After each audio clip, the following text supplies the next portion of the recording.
What is up, my friends? You are very welcome along to another match day here on Anfield Agenda, and I hope that you are all in good spirits. Last one of the Champions League group stage or league format tonight. We know, of course, the Reds have already qualified in those top 8 positions.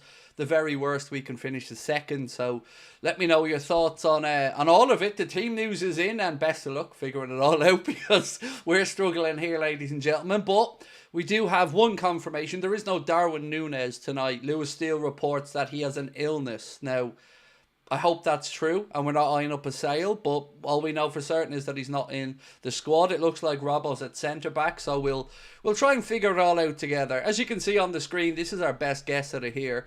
Kelleher in goal, Bradley at right-back, Costas at left-back, Kwanzaa and Robbo, midfield, McConnell, Endo and Elliott, with then Chiesa, Gakpo and Jayden Danns, which is really exciting. Can't wait to watch Jayden Danns tonight. Obviously, Federico Chiesa is somebody we've been waiting to get a look at as well.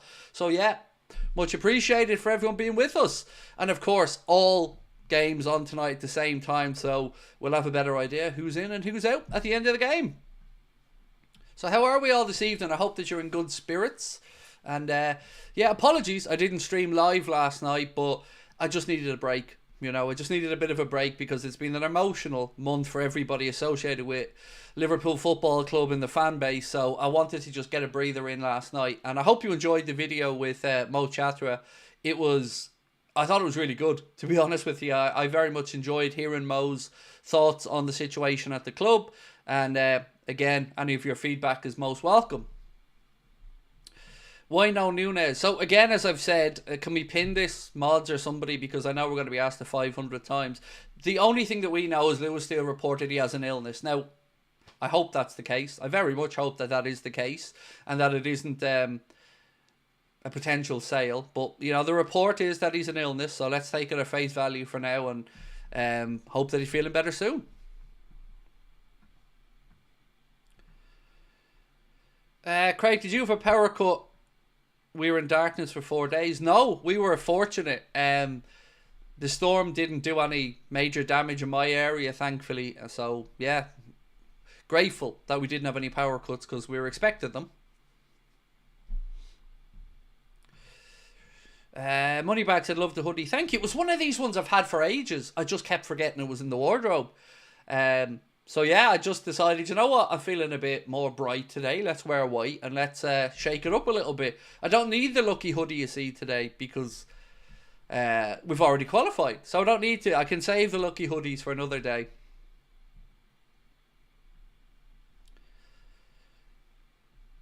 Craig, I'm being completely honest. If we lose this game, too many youngsters against these Champions League team could be an even battering for us. I don't know. I've no idea what to expect. I know I'm excited. I'm getting to watch some of these guys out there, like Chiesa and Danns. Excited to see them. Get another look at McConnell as well. Look, I think Arne's made the right decision. You know, he's left a lot of the senior players at home. And we know we've a very difficult game coming up against Bournemouth at the weekend. So he's prioritising that, and he's absolutely right to do it.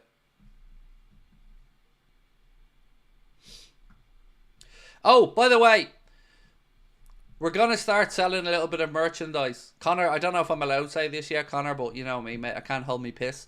We're going to sell one piece of merchandise for the time being. Yeah, so watch this space. Keep an eye on our YouTube channel because you're going to see a new product up for sale soon on the YouTube channel because we don't really sell much, to be honest with you. So we're going to have one thing and one thing only. So keep an eye out for it. Right, the subs. Somebody asked me about the subs. So the subs tonight is Yaros, Davies, Cone Doherty, Mbeya, Nallo, Morrison, Norris, Morton and Leone. They are the subs tonight.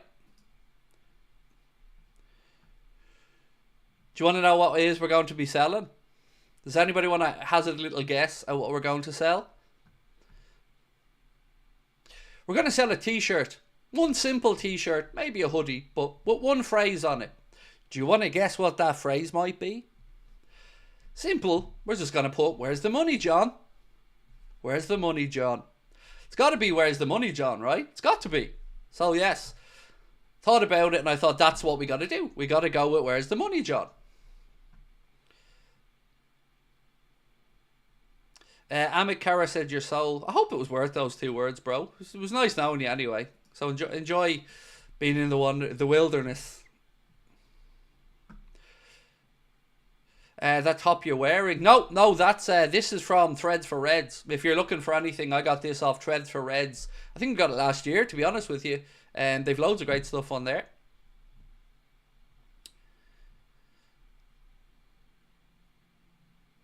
So yeah, who wants a Where's the Money John t-shirt? Because I bet you they're going to do well. Do you know what? I bet you they will. I bet you they'll do well. I'll have one. I'll wear one. Right, let's get a poll up. I'm going to ask a poll. Hang on, let's ask the poll.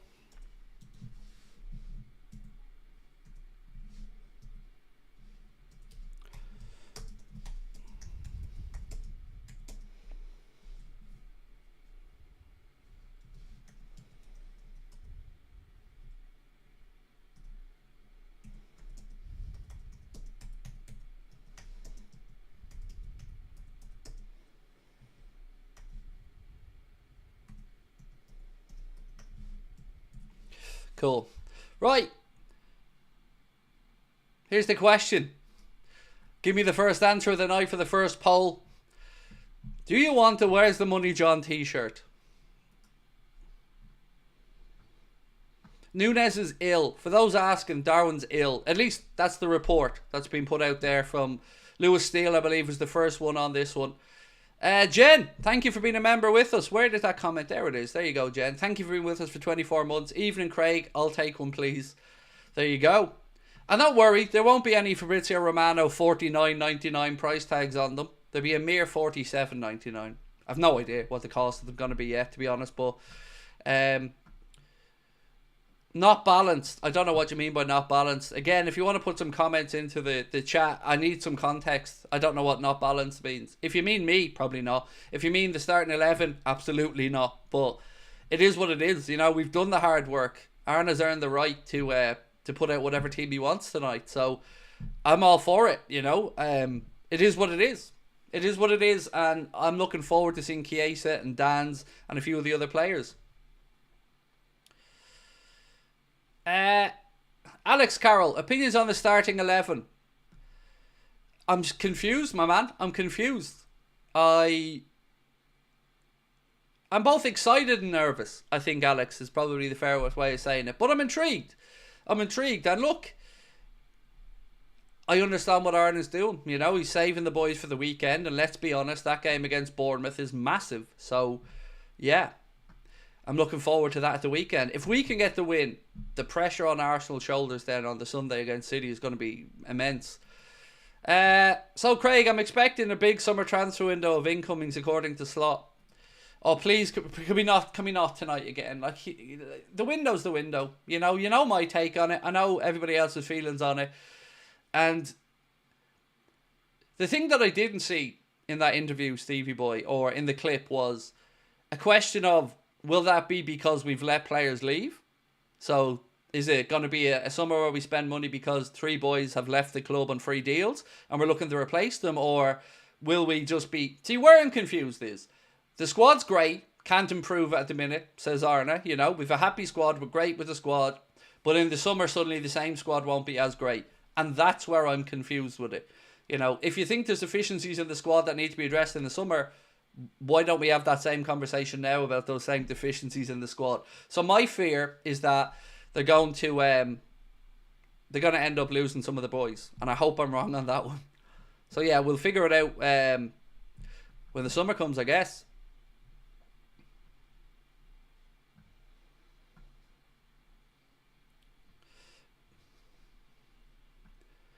For anybody asking me about this hoodie, Threads for Reds, I bought it off them, I think a year ago, maybe. I had a black version of it as well, but I can't find that one. I must have thrown it out when I was doing a clear out. But yeah, I found this in the wardrobe and I go, oh, I forgot I had this one. So yeah, Threads for Reds, if you're looking for this hoodie. I don't know if they still make this exact one, but that's certainly where I bought it.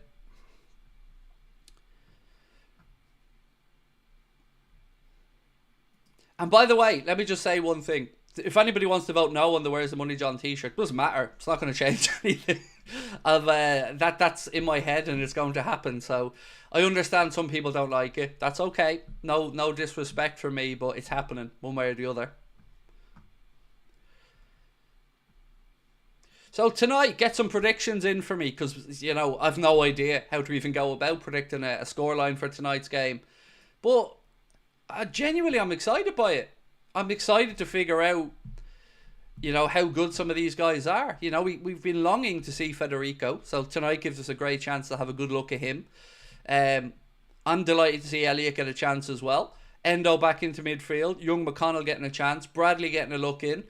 Jayden Dan's up top. That's exciting to see him get. I'm a little bit surprised that maybe we didn't see Trey Neone get into the starting 11. But either way, it's going to be interesting. They don't make them anymore. Just checked, said the Kurgan.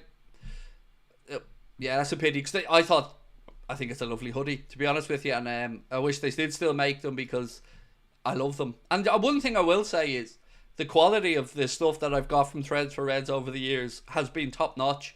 It washes very well. It lasts. And it's not like some of the cheap crap that you've got before. And look, I have no affiliation to Threads for Reds at all. But, you know, I appreciate good quality materials when you get them. And their stuff certainly has been, in my opinion, top notch.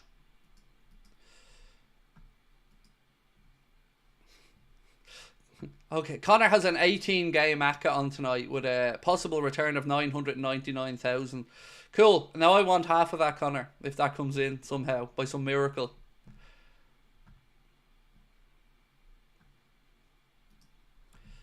David. Great management from Slot tonight. Yep, I agree, David. You know, we've nothing at stake tonight, so I think he's done the right thing. See, it doesn't really matter whether you finish first or second either. There's no big difference in that, because you're going to go opposite ends of that draw. And there's a draw on Friday for the playoffs. So we'll know after that draw, which takes place, I think, 11 a.m. our time on Friday, we'll know who Liverpool's pathway through to the final would be. So once the draw's made for the playoffs, it's an open draw process then, like in a tennis tournament or a basketball tournament. You'll be able to chart your way through all the way to the final in Munich. So, interesting stuff.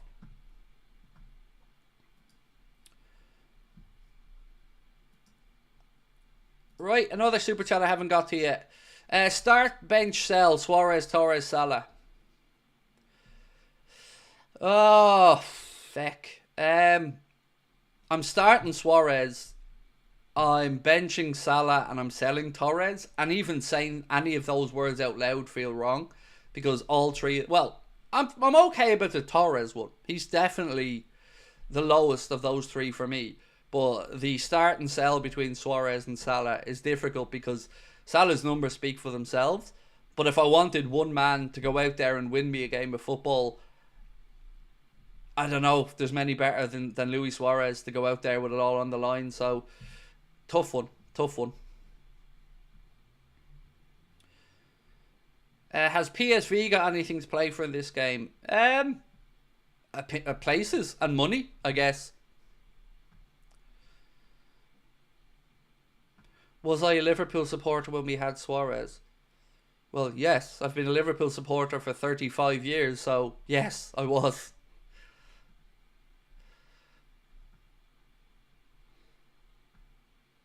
El Shadday said, or Shadal, excuse me, surprised with Robbo starting at centre back. Any thoughts?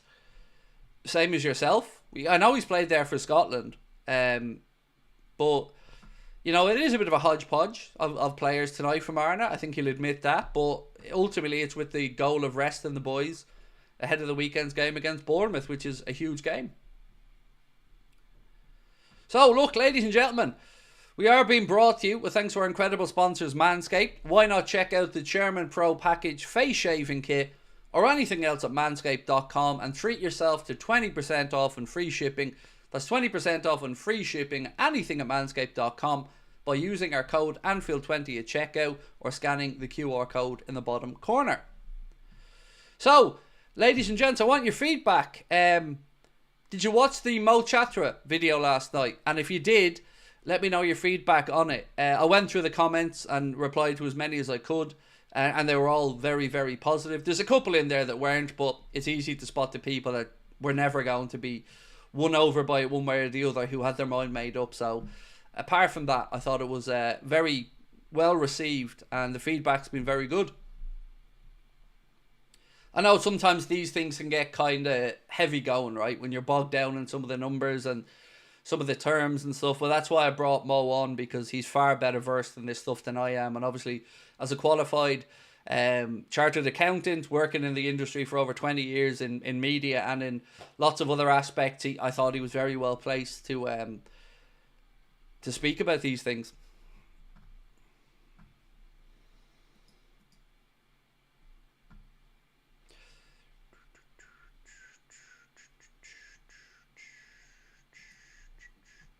Craig, will I be able to wear the Where's the Money John hoodie to games? Do you think I'll get kicked out? No idea, Sam, but let me know where you get on if you do get one. I mean, if you're going to games, mate, I'll send you one for nothing, just to see what it looks like and see if you do. And I'll also recoup your ticket if you don't get in. That's my promise to you. Harry Paul said, fantastic interview. Thank you, Harry. Good watch, said Mo Salah. Fantastic watch, said Colin Brooks. Thank you. Enjoyed the Mo chat, said Jay Muse. John Power said it was very interesting. Thank you, John. Greg said, I just finished watching it before the live stream. Very informative and interesting. Thank you, mate. And thank you to everyone that did take the time to watch it and leave a bit of feedback and stuff. You know, it was a longer form interview, something we don't do all that often on the channel, but again, I want to say thank you to Mo Chatra for coming on. I want to say thank you to Anfield Index and their team for making it possible. And I'll be going on to Anfield Index for a show on Friday as well to just, you know, finish that collaboration and say thank you.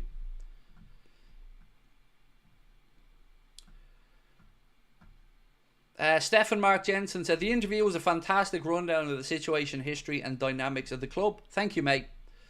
Appreciate you. Eddie Hutchinson said, I've subscribed to his channel. Thank you, Eddie, as you should. A lot of people don't know this, but I started my content journey with Anfield Index many, many moons ago. I used to write articles for them, and then I used to do some podcasts with them. So I've always had an affection and an affinity towards the team at Anfield Index. And when I reached out to them about that collaboration, they couldn't have been any more helpful and any kinder. So again, massive thank you to them for making it possible.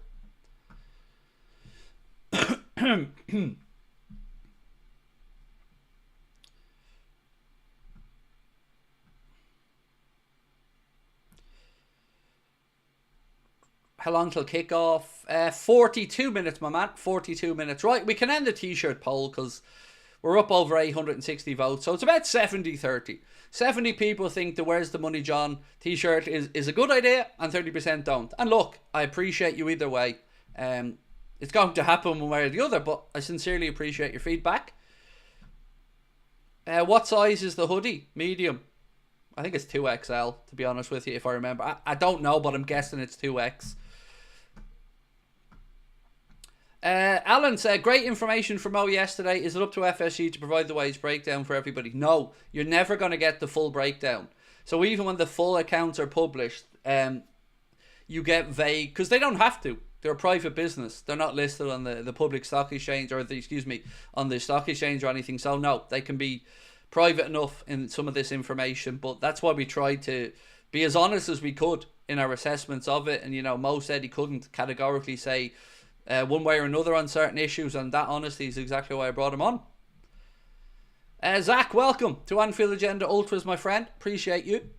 Ladies and gentlemen, if you can do me a little favour, do hit that subscribe button. Drop a like on the stream. We're closing in on 300,000 subscribers, and I'm still amazed we're here, to be honest, so thank you. How's Harvey doing? He's very good, thank you, Irfan. He's just about to go out for a walk in a couple of minutes. I think he's going to the gym first with Sabrina, and then they're going to go for a walk, I think.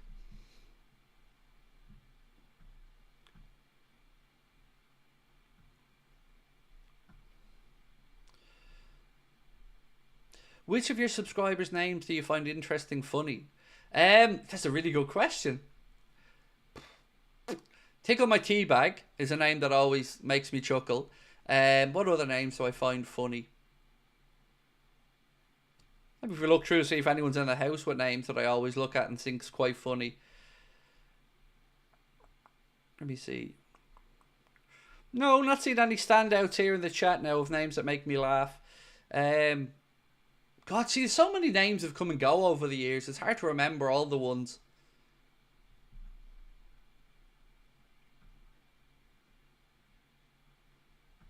Blue-eyed floozy. I love that one. You said rate my name. I'm going to give you a good rating on that one, mate. That's an 8 or 9 out of 10 name. Just because you threw the word floozy in there. Forbes, he said, you wish that hoodie was a medium, Craig. Yeah, I definitely do, my man. Definitely. I don't think I've ever worn medium. Even when I was a teenager and I was fit playing football, I was in large, extra large stuff. So yeah, I don't think I've ever been able to flirt in that medium world. 7-inch Destroyer, yes, that's a great name as well. Thank you, Astro Cop. That's another name that I do enjoy.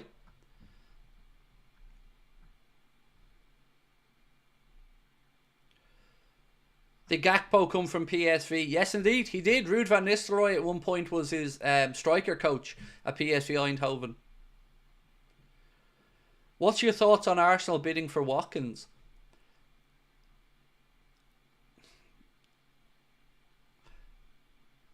What's my thoughts on it? I understand why they're doing it, of course. They need a striker. Watkins is Premier League proven. There seems that maybe there is one striker that will be sold at Villa because there's lots of offers coming in on Duran, and Unai Emery plays with one striker, so maybe they do want to move one on to free up some cash. What I think about it also is stuff that people are probably going to get annoyed at me about, which is that's what ambition looks like. Going out there and doing what you need to do and not pushing it off to the summer again. Now, you can argue that they probably should have sorted this in the summer as well. But we've seen Manchester City, we've seen Arsenal do moves in this market to strengthen themselves for the remainder of the season. And once again, we've kicked the can down the road and hope for the best between now and the end of the season. And then we'll see what happens in the summer. So I think for Arsenal, it's understandable they're making the bid. For me, as a Liverpool fan, I'm just frustrated that once again, we're sitting on our hands. Stephen said, what's your score prediction now? I honestly have not got a clue how to even go about predicting this one, Stephen. 2-2?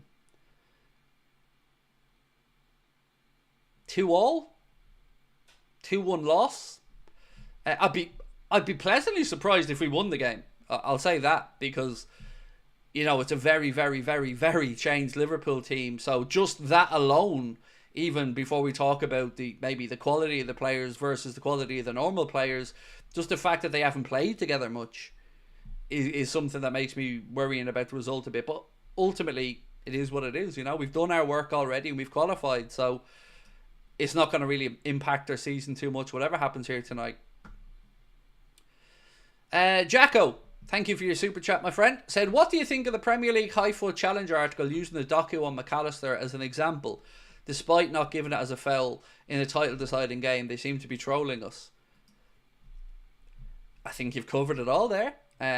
My thoughts are the same as every Liverpool fans, and the cheek of them using the thing that they didn't have the nuts to actually ask the referee to go to the monitor to look at as an example of a high foot. So yeah, exactly the same as you, Jacko, my man. I do feel a little bit trolled. Yeah, I do, as a Liverpool fan. As an American, how would I get Liverpool tickets? So for me, simply, mate, we had to buy the hospitality ones from the club when Connor went over last week with his mate. I was supposed to go with him, but obviously I'm not set foot in Anfield while FSG own the club, but that's another day's conversation. So we went direct to the club and bought them from the hospitality section, mate. That's the only way I knew. You know, I had no other way of getting them other than the travel agent, and yeah. It's frustrating, but I knew going to the club that way was the way I was going to be guaranteed to be able to get the tickets. So we paid, I think it was £390 sterling per ticket, so about 440, 450 euro. So 900 quid for 2 tickets. Welcome to modern football. What have we got? Day off tomorrow, having a few drams. Nice, nice. Enjoy. Get it into you, mate. Get it into you.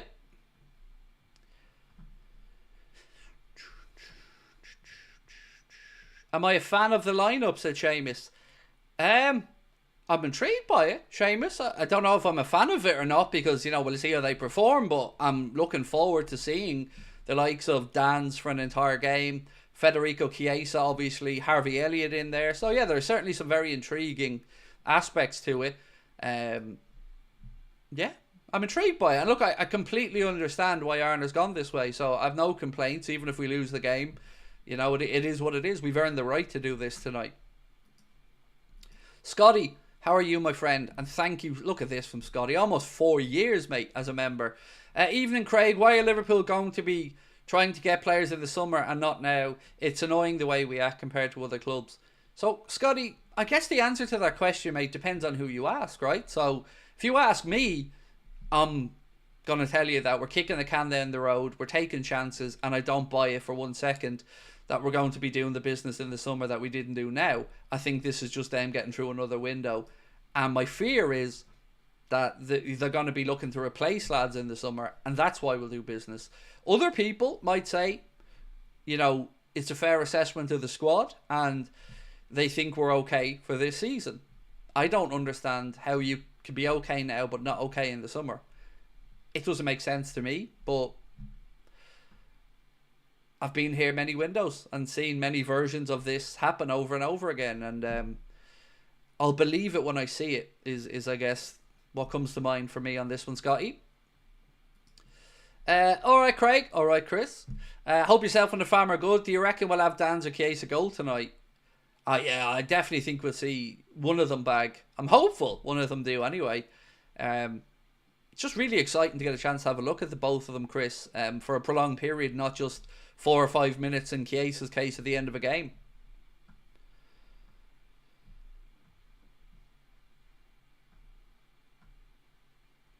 Book said, so nice watching Liverpool and having a look at the players. Yes, it is.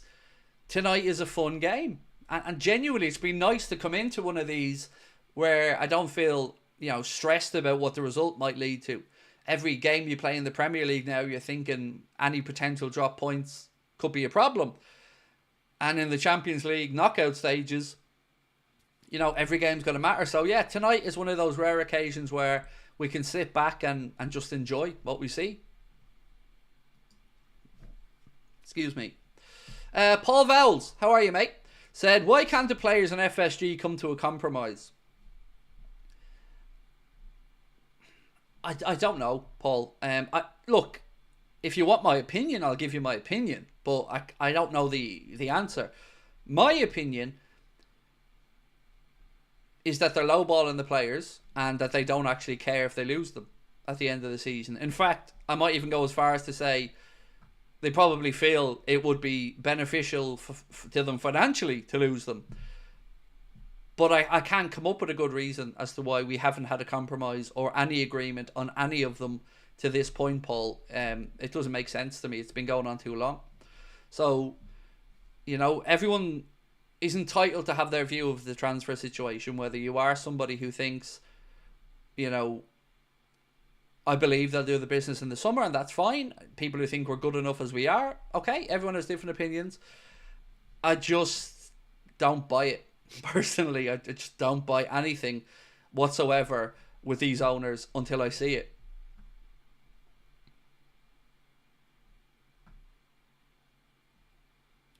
Right, I have a couple more comments to get through. Do you know anything about why Stevie is resigned from Saudi? Just the bad results. So, I don't think he resigned. I think he was fired. And I think the PR version of this is that they're being respectful to a football legend, which is fair enough, to be honest with you. I've no problem with that. I guess it doesn't really matter whether he resigned or he was quit. He's leaving. And what do I think? I don't really know what to think, to be honest with you, mate. It's certainly not done his career any good. I think we can agree on that one. If he went over there with the hope to maybe rebuild his managerial career and come back and look towards a role in the Premier League or somewhere in Europe, I don't think we can say it's been a success for him in that regard. But again, You know, Stevie made his decision what he thought was best for his family, and you know, I'm sure he's been well compensated.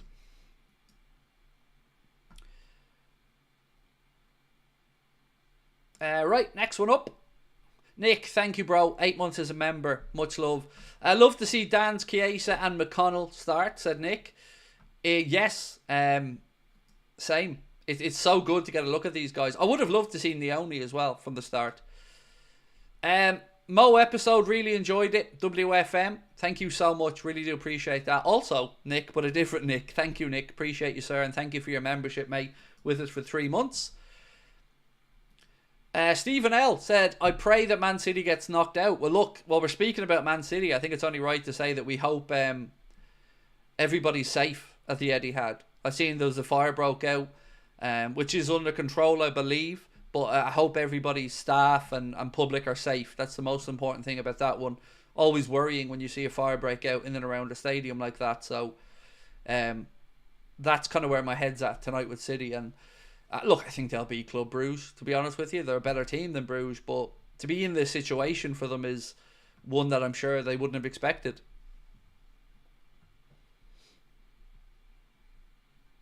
Craig is hot. We just leave it there. That's it. You finished it, mate. Perfect comment. Don't need to go further. But thank you. Appreciate you. Score prediction now that you've seen the team. 2-2 or a 2-1 loss is my guess. I just can't and don't expect us to look brilliant when it's such a disjointed team with lots of changes. You know, I'm looking at this from just getting minutes in the legs for some of the lads and getting to have a look at some individual performances. But, you know, I'd love us to win because, of course, I'd love the idea of us going perfect and being the first team to do it in the new format. But no injuries is priority number one.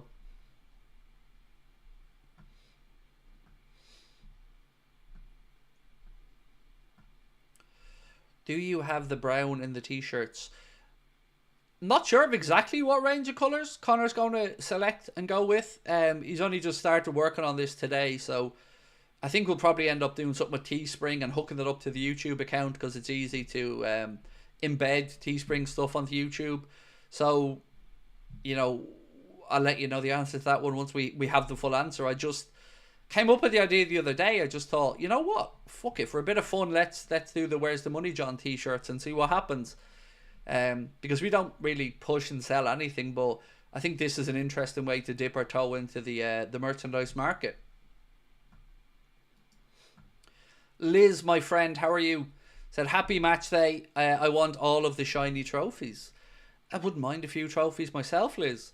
I'm very intrigued as well to see the second leg against Spurs coming up next week in the League Cup semis. That's going to be an interesting one. Am I going to watch the Six Nations?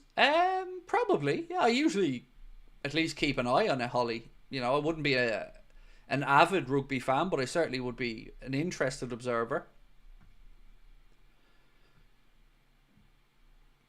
Defo Boyna, Where's the Money, John T. Me. Appreciate you, Remy. Look, it's just a bit of fun. You know, we're not going to put his face on it or anything like that. We're just going to go with the words, Where's the Money, John? And I hope in the future we can get to a point where we don't even need to put the words on it. We just go the WTMJ ? On a mug. That'll do me.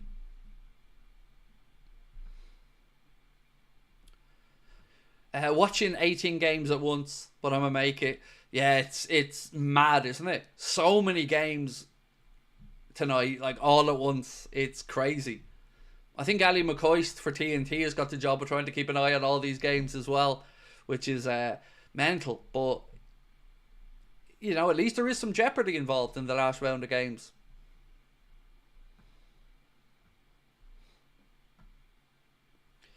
Isn't it a risk playing both our left backs in this game? Yeah, that's a really good point, Aaron. Yeah, I guess it is, mate. But I guess to another extent, there's only so many players they can use. So as an example, young Rio isn't in this squad tonight. And the reason is because he isn't on the A list and he isn't at the club 2 years, which means he isn't eligible for the B list. So it means he couldn't have been included in this squad tonight. So Arne had to make changes and, he could only work with the players that he was allowed to use as well. So I guess he did have to roll the dice a little bit on the left backs.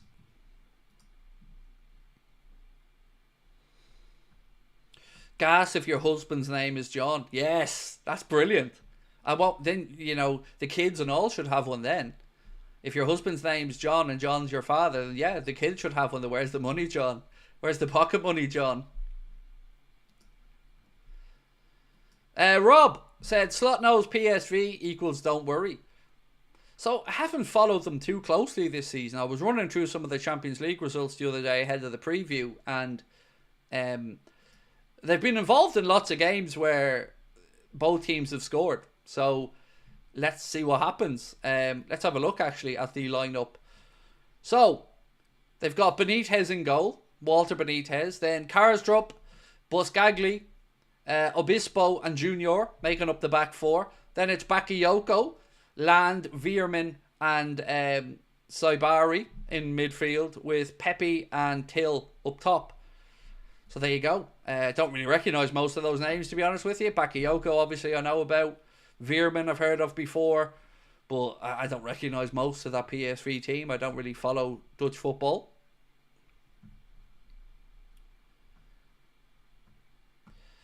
Craig, can you wish my wife, Kate, a happy birthday? Of course, Kate. Shay's good lady wife. Happy birthday to you, my dear. I hope you're having a good day. I apologise that your husband's in here having a chat with me, but I guess I'm keeping him out of your hair, so maybe it's a win-win.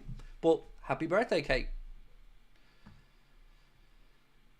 Can you go over the bench for PSV? You don't want me going through those pronunciations. Just have a Google of it yourself and save me the embarrassment of having to try read them out.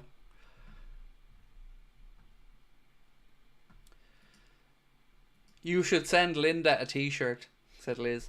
Do you know what? Of all the people, Liz, around FSG, she's the one that I actually think gives a damn the most.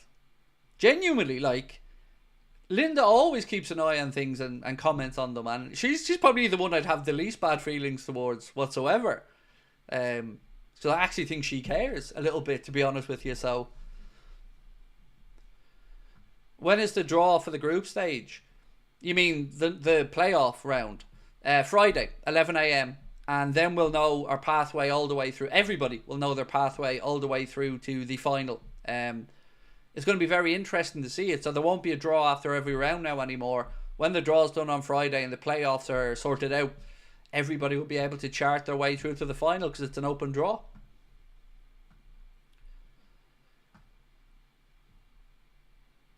Alec, how are you? Alec Rudy Carey said, hoping for a draw tonight, which will keep us top. Will be tough with their first team. If we can win, Cowboy John H will be saying more evidence we don't need any more transfers. Yeehaw! I didn't just throw in the yeehaw, by the way. That was in his comment.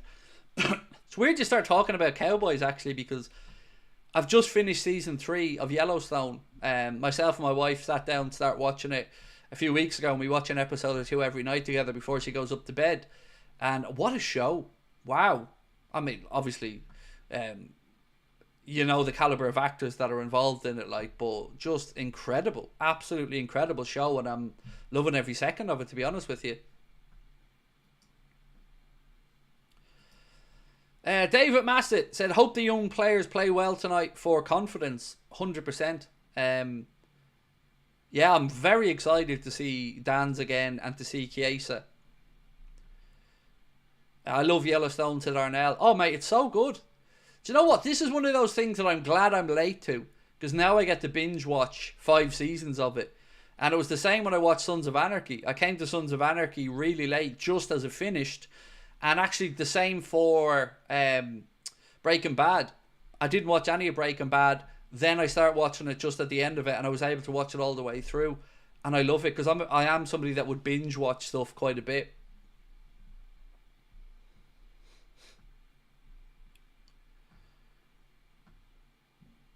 Mark Palmer said, Arsenal bid £60 million for Watkins, more cash being splashed by the Gunners potentially.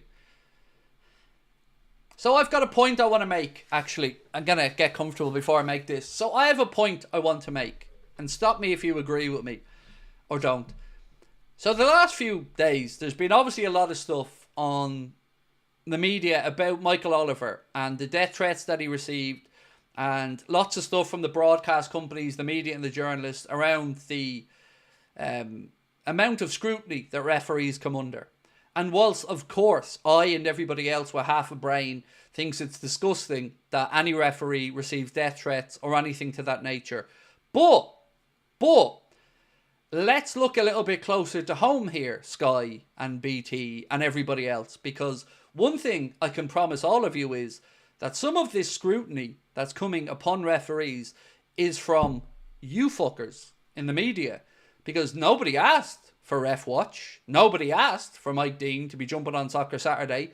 You invented that bit of content, and it's gaslighting fans when they have to relive the decisions that they feel shafted them, with Dermot Gallagher on there backing up his mates. So if you want to gaslight fans, don't start calling out the extremes of this, because yes, there are people who go and do the death threat stuff and all the disgusting stuff, but there are millions and millions of people who are angry and are annoyed by it and are fed up to death of seeing these lads wheeled out.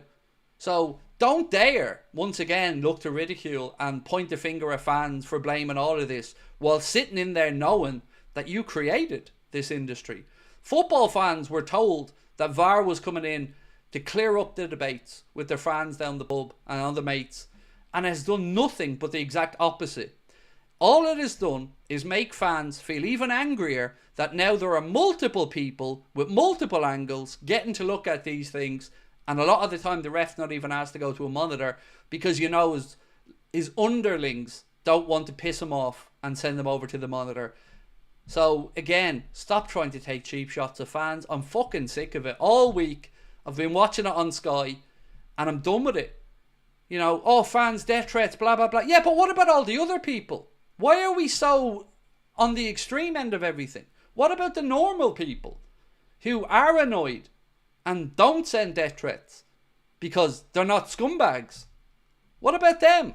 So my idea, Sky, for what it's worth, get rid of Ref Watch, get rid of Mic'd Up and all this other crap that only gaslights fans. That's it. There's no other purpose. It's on there. Nobody gives a shit. Nobody wants to hear what they have to say. Nobody gives a fuck. So that's my thoughts on it. I'm fed up once again of seeing these people belittle everybody else and feel like their shit doesn't stink, or they've had no part to play in all of this. Always easy to keep blaming fans, isn't it? Always easy. Michael said, totally agree, Craig. Couldn't have said it better. Myself, Sky has got a bit to do with it. Exactly. Like, VAR was to come in to solve the problems. It hasn't solved the problems. All it's done is given another get out of jail free card to not make a decision by using this clear and obvious nonsense threshold. If you want technology to be in football and for it to make a difference, then it's got to make a difference everywhere. Every corner that should be a goal kick needs to be sorted out. Every throw in that's going the wrong way needs to be sorted out. Or we're half-assing it. So here's an idea. Stop trying to change football. Stop trying to improve it. You're killing it. Leave it alone. It's existed the way it has for so long, and there have been minor changes over the years that have benefited football. The pass-back rule absolutely benefits football. But the rest of the stuff they're trying to bring in, stop it. Leave it alone. I'm gone back now to fully wanting no VAR anymore, because we can all understand a referee missing something. Everybody understands that. You know, referees see stuff in a split second, often from 10 or 15 feet away, and every human being understands that they miss stuff. What we don't understand is if they miss the stuff and so does the VAR, and the VAR doesn't do it, and the VAR doesn't intervene. That's when fans get riled up. So all they've done is actually increase the scrutiny on the referees by making fans more angry that with all this technology, they're still not seeing the results they'd hoped for, despite us being told that these decisions are correct decisions. That Lewis Skelly red card was a joke, an absolute joke, and no surprise to anybody that it was overturned when it was appealed, because it was a disgrace of a decision. And the fact that the VAR didn't have the balls to send Michael Oliver over speaks volumes. So why isn't that being spoken about more? Rather than go straight into death threats to Michael Oliver and football fans are responsible. No, look closer to home. Because we all agree, we're all in unison, that any death threats and these scumbags should be kicked out, banned, removed. We don't want them. But most people aren't like that. Most people are in the middle. Keep an eye on Pepe, Craig. He belongs with us. Okie dokie. I will, sir. Thank you for the update. I'll definitely keep an eye on him. So, ladies and gentlemen, we're in trouble here. 15 minutes to go and we're still 427 likes short. We got to get the likes to 1,000 before kick-off. It's been our good luck charm this season. So if you can help me out, take a second, hit that like button. If you haven't subscribed as well, you know what to do.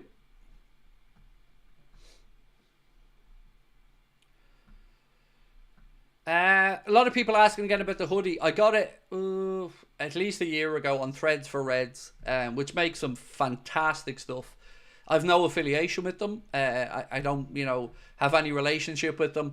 But anything I've bought from them, absolutely top notch, great quality, washes well and lasts. So yeah, I would certainly recommend if you're a Liverpool fan and you want to get yourself something, look at Threads for Reds. I've never been let down when I've ordered stuff from them.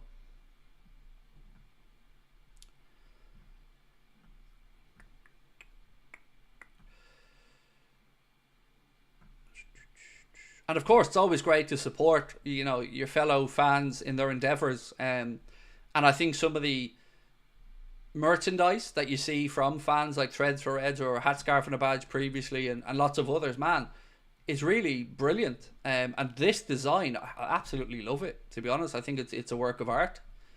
And then the man that's in it's a work of art as well. So there you go.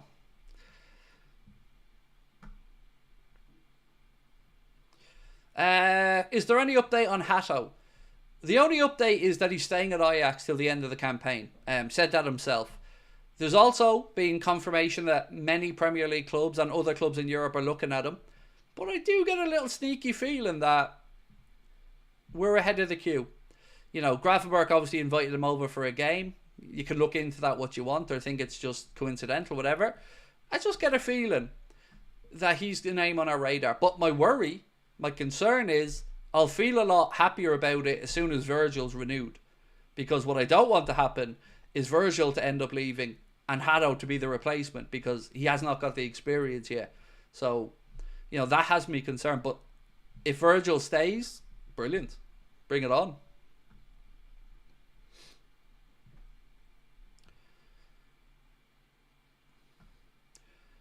What's the thing with the Doku foul on Maka? So the Premier League website have used that still image of Doku's challenge on Maka as an example of a high foot challenge when they didn't give it in the game. That's what people are feeling trolled by.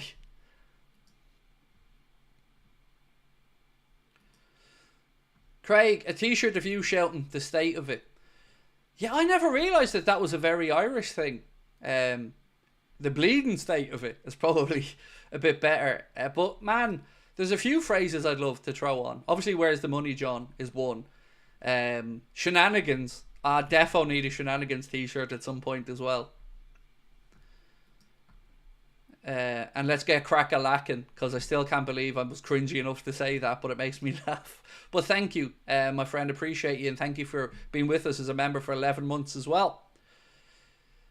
Frank, how are you, sir? Good morning to you as well, and thank you again for renewing your membership with us for 39 months, bro. Incredible support. Thank you so much. Oh yeah, WFM as well. That's another one. And of course, Newlon. Need a little bit of no Newlon, no party. By the way, have you noticed anything different tonight about the set? Have you noticed any changes? Let's see if anybody can spot it. We made one change to our studio, so let's see if you can spot what it was. Craig, why is Núñez not even on the bench? Lewis Steele reported that he's ill and he misses the game with illness. Mark said he thinks this is the first team we've started with both senior left backs playing since Aurelio and Risa under Rafael Benitez. Thank you for that one, Mark. Right, let's have a look. Chair, no. Elmo, no. Your camera's better, no. League table, no. No walkout with Newlon. Winner, Mark. Well played. Yes, that's exactly it.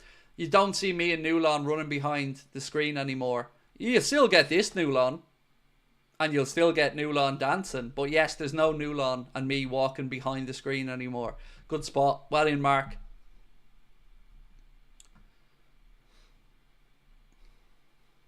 And Philip got it as well. Well in, Philip. Well played. Why? Honestly, it distracted me, and that's the only reason. I actually ended up distracting myself with it. I'd be in the middle of an interview with Mo, let's say yesterday, and then all of a sudden I just see me and Newlon out of the corner of my eye going behind us, and I find my eyes following across the screen.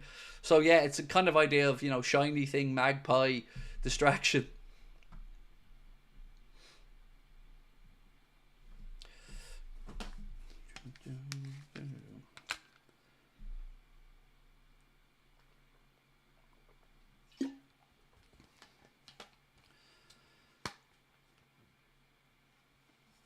You'll be making another change soon. That subscribers plaque will end up being gold. Oh, mate.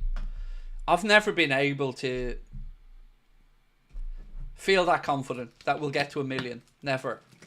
Sorry, I'm just filling up my water bottle here. Yeah, I've never been that confident that we'll get to 1 million. I have no idea. Who knows? I mean, if we do, wow. But yeah, I don't really think about it, to be honest. Because I don't believe we're here now with nearly 300,000. That blows my mind.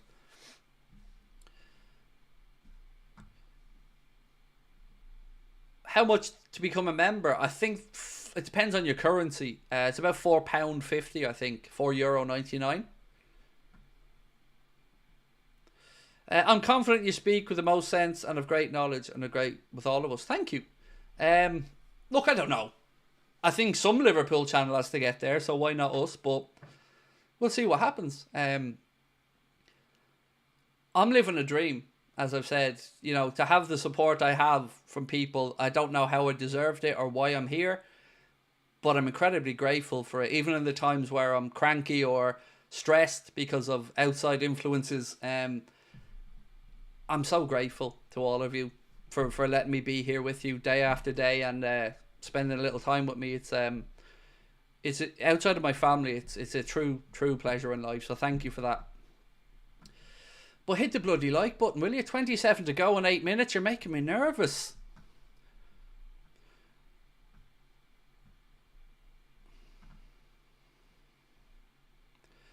Is there a plaque for 500k? No, it's 100k and then 1 million. There's nothing in the middle.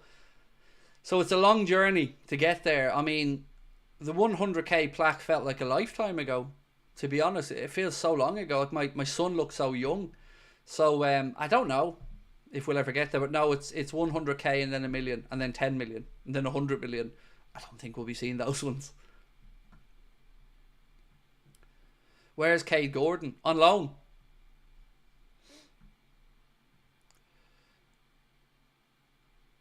Sing the Waturo Endo song for a few seconds. I'm embarrassed to say I don't know it, mate. Sorry. I've been trying to get up to date and keep up with some of the newer songs that are out there. But yeah, embarrassed to say I don't know it.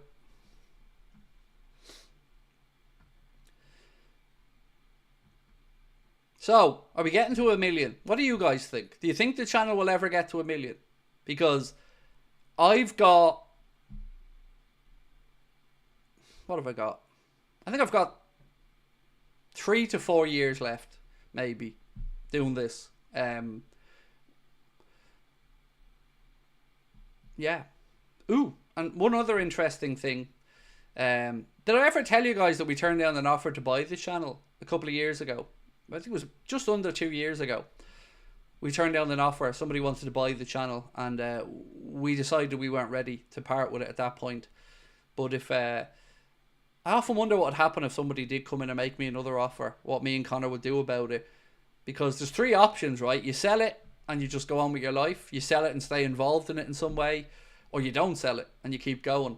And unsure what the best path forward is. Where did I get that jumper? Threads for Reds was the name of the website I bought it from. Another couple. I mean, everyone's shown massive support. Thank you. I don't know if we'll ever get near 1 million. I do think it's a crying shame that there isn't a Liverpool channel at 1 million though. You know, you've got United channel there, you've got an Arsenal channel there. It feels weird to me that, you know, we haven't got 1 million channel. What was the offer? At the time, I don't know if I can tell you that. Fuck it, I'll tell you, because I'm a nice guy. And I don't hide stuff. 18 months ago to 2 years ago, the offer was £260,000 sterling. That was the offer back then. That offer wouldn't even get the email opened today, but that was the offer, £260,000. But it was with me to walk away, so I wouldn't have had anything to do with the channel.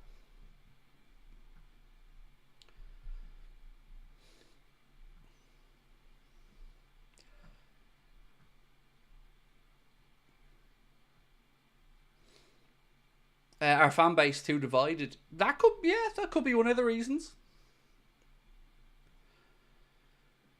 Craig, don't leave us. Do you know what my ideal scenario would be? I sound a bit FSG-ish with this, but bear with me.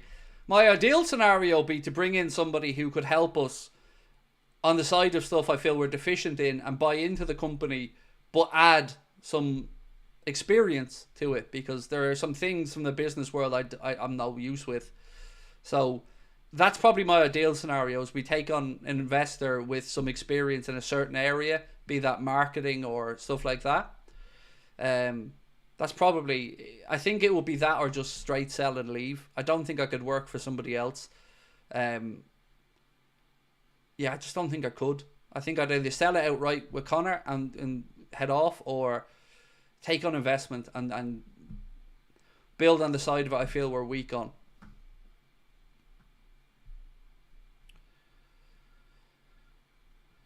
Nevlin said £260. Can you take it alone on the back of that? No, but I did have the business valued last month by an independent accountant, so that was a pleasant surprise.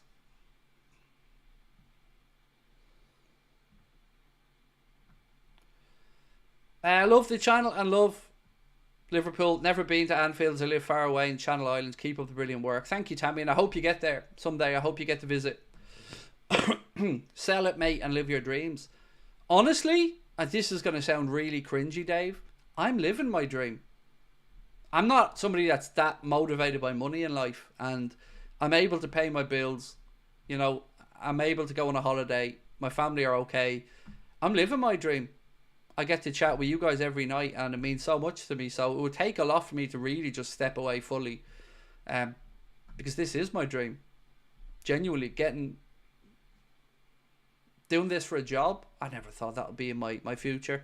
Right, ladies and gentlemen, we're about to get underway. So again, just a quick word to say we are being brought to you today with thanks to our incredible sponsors, Manscaped.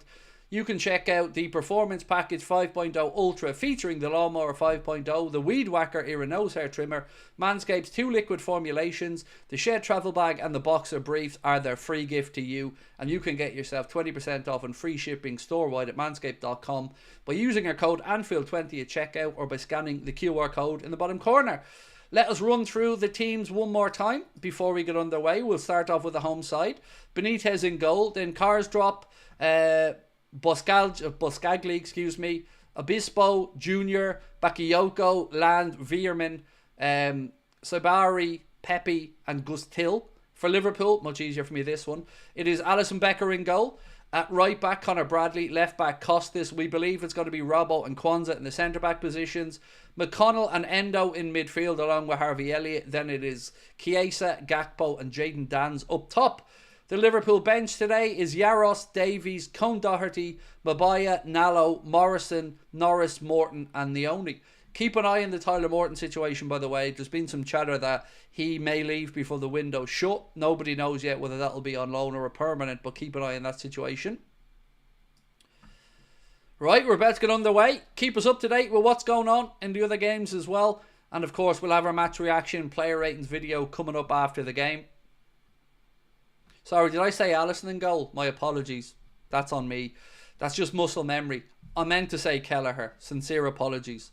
Yes, I got cocky. That's what happened. I got cocky. I didn't start looking at the team. Yes, that's my bad. It's Kelleher in goal. My apologies.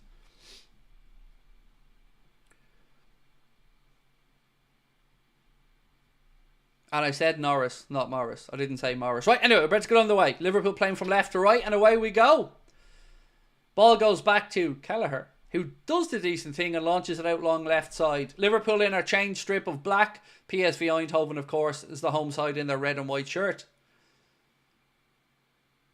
Endo heads the ball back forward. Gakpo, Dan's now drops into the left channel.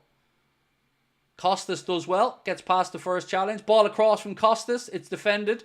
Elliott has it on the edge of the box. He tries to strike, and PSV look to play out from the back. Again, the press from Liverpool is pretty quick at the moment. I will sync up at 1 minute for everybody as well, but just a reminder, we are underway. And if you haven't, please do hit that subscribe button as well. We're chasing down 300k, and every one of you that hits the button helps us out a lot. Right, we're getting towards the syncing up part now. So we are coming up to 1 minute and 1, 2, 3, 4, 5, 6, 7, 8, 9, and 10. Don't get smug, lad. Not yet. Who's smug? What have I been smug about? Again, I've no idea what this is about. I don't believe I've been smug tonight, actually. And I do a very good smug. But tonight, I don't think I've been smug about anything. Kwanzaa into Elliott in midfield. Elliott now with lots of space ahead of him. Chiesa to his right. It's a little bit short. And PSV managed to get in, win the ball, and looked clear. Do we still have you around on the socials? I don't run any of the social media for Anfield Agenda. I don't even have the login to the social medias for Anfield Agenda. I stay off it altogether because, you know, it's not good for me to be on social media. I'm too angry as a person to be on there. So, yeah, I don't even have the logins to our Twitter or our X, or excuse me, our Instagram or our TikTok.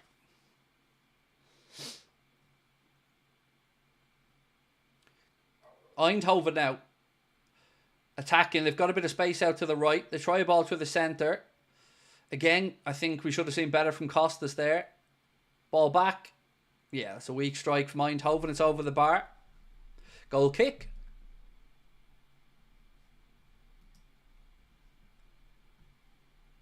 I don't like the camera angle. Yeah, it's not great, Liz. I wondered if it was just me. I agree, it's not great. David said, thoughts on the lineup and how am I? It's an interesting lineup, and I'm very excited to have a look at the likes of Dan's, Chiesa, McConnell, Elliott. So yeah, I'm intrigued by it, but we've started brightly.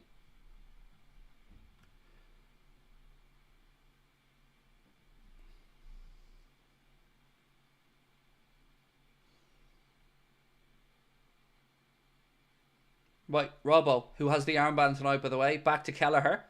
Kelleher goes long upfield, looking towards Jayden Danns. Second ball breaks down in midfield, and McConnell goes out left side to Cody Gakpo. Gakpo now tries to find Danns, but PSV Eindhoven win it, and they looking to play out from the back. Good from Robbo. It's been good. The press from Liverpool has been on point. Ooh, Villa 1, Celtic 0 is the latest score coming in. Thank you.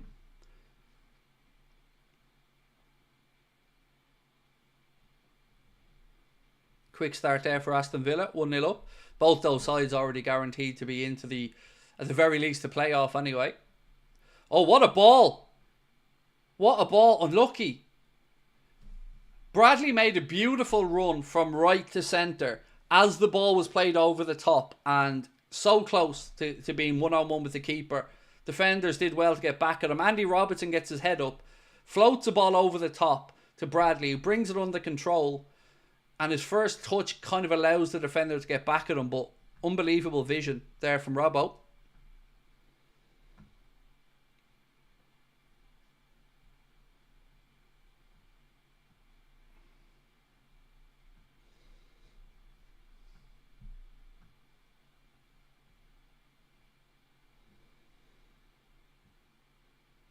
Inter Milan won Monaco 0 as well. Thank you for that update, folks.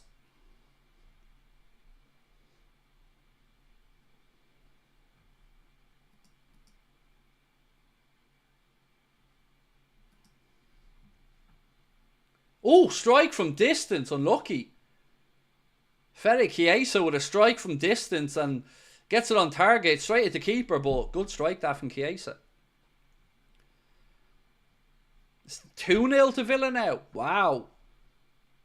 They're not hanging around tonight, are they? Good strike that from Chiesa as well. A little bit of movement on it. Bradley back doing some defending. Referee signals for a Liverpool free kick.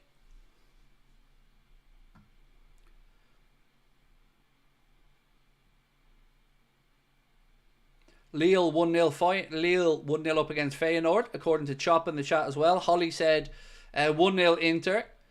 Atletico Madrid 1-0, Lille 1-0 and 2-0 Villa.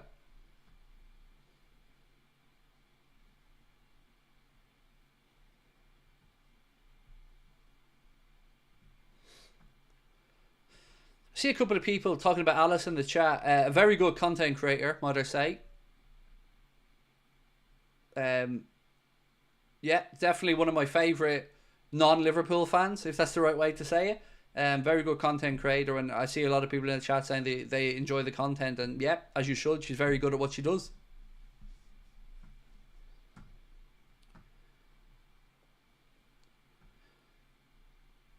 PSG 1-0 as well. Wow. Goals flying in early doors tonight in the Champions League. Yeah, confirmation on my screen there as well about Villa going 2-0 up. Rodgers again. Right, Dan's. Slips it out left side. Costas fires an across, too close to the PSV Eindhoven keeper. Comes out and claims it.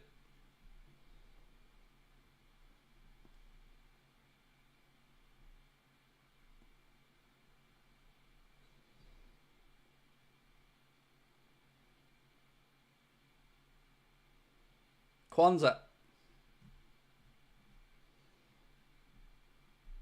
Back to Endo.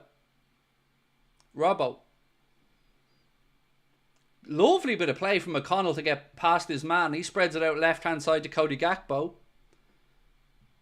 I tell you what, it's been impressive, the start we've made. Certainly a lot more cohesive than I was expecting. Loads of energy. Connor said, a reminder that the table on the screen will update in real time so you can keep up with everything. And that's one of the benefits to the upgrades we made in the summer to our back-end system, is everything is done in real time now. So that league table will update as and when goals go in.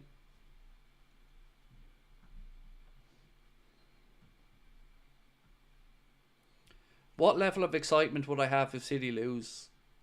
A semi. I think we're talking semi-territory there, Lee.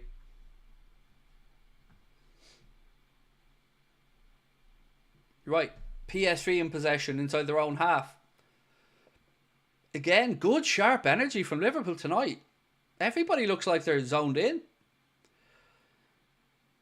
Bayern Munich have gone 1-0 up as well. Thank you, chat, for keeping us up to date. Thomas Muller with that goal, I believe.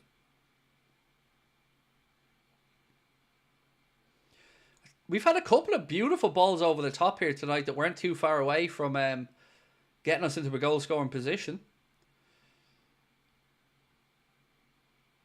Well done, Andy Robertson. Gets back there ahead of Bakayoko, puts it behind, and it will be a PSV Eindhoven corner, far side of the pitch. So again, Liverpool at a high line. And Bakayoko times his run very well. Just comes outside the in. And Robbo tracks back with him, does well and puts it behind for a corner.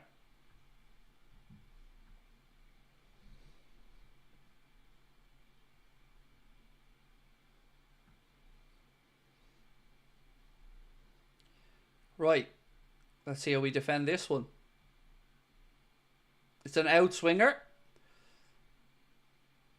PSV get a couple of headers on it, and eventually the ball trickles out. Surely that's a Liverpool goal kick. No, another corner? I thought it came off PSV player's back.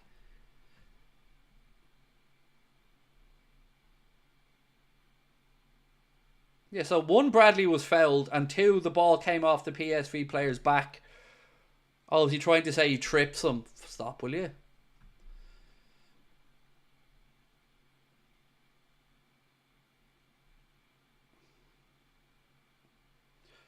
Right, another corner, even though that looked like it came off the PSV player's back and out for me.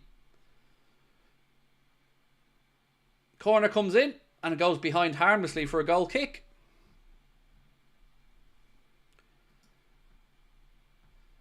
Victor said PSV isn't as infallible as last year. They had a couple of bad results in the last few weeks and only just 1 point ahead of Ajax in the league table. Thank you for the insight. Victor, appreciate you, sir.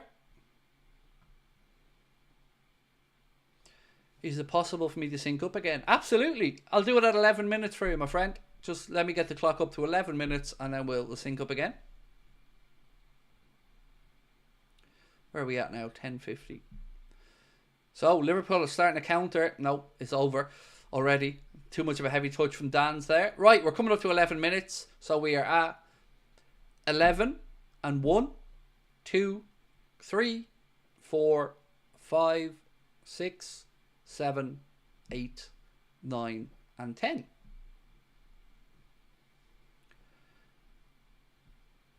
What am I watching it on? TNT Sport 3. Kwanzaa clears his lines, but only as far as Bakayoko. PSV Eindhoven now have plenty of bodies forward. They try a ball through the centre. Well done, Queeving Kelleher. Comes out and claims it.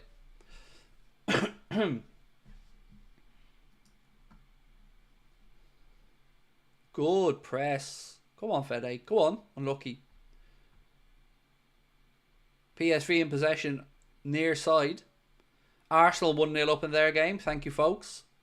They're away, aren't they? Arsenal tonight.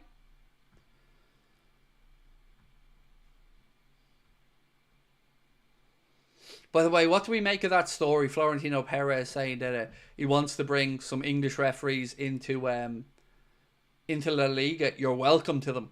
Of all the things Florentino Perez has said and the shithousing he's done, the idea of bringing in a referees from England, I will help bring them to the airport, Florentino, if you want to make that happen. So the Arsenal goal's been ruled out for offside. People are saying that it's an offside one. It's going to be ruled out with VAR. Who's McConnell? Young James McConnell in midfield. He's played a few times for the first team. He's a tidy young footballer. Elliot. Back to McConnell. Look at that. Drop of the shoulder from McConnell. Go on, son. Oof. I tell you what, McConnell's looking alright here, isn't he? That's a couple of times now he's dropped his shoulder and got away from his man. And almost a through ball there to Cody Gakpo as well. Well done, young James McConnell.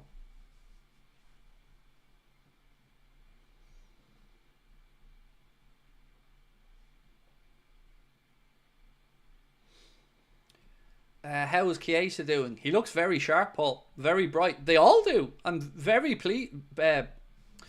surprisingly pleased with how sharp we do look considering all the changes. Certainly there's plenty of energy in this team tonight.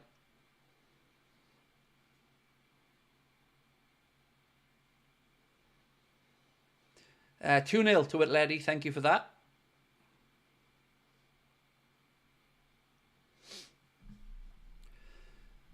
Right, do remember, we're only 500 away now from 297,000. So if you can hit that subscribe button, folks, please do. And drop a like as well if you haven't done so. PSV trying to play their way out. But look at that again. 4 Liverpool players around them. It's very impressive stuff. Well done, Chiesa. A couple of Liverpool players got in each other's way there. But we've managed to retain possession. The hoodie, Gio, is from Threads for Reds. Threads for Reds. I don't know if they still sell this particular one or not because I bought it over a year ago. Maybe even longer. I just forgot I had it. Chiesa tries a through ball. Eventually PSV Eindhoven, well, they're still struggling to clear the lines actually here. And they switch it up. Ooh, dangerous ball across his own back line.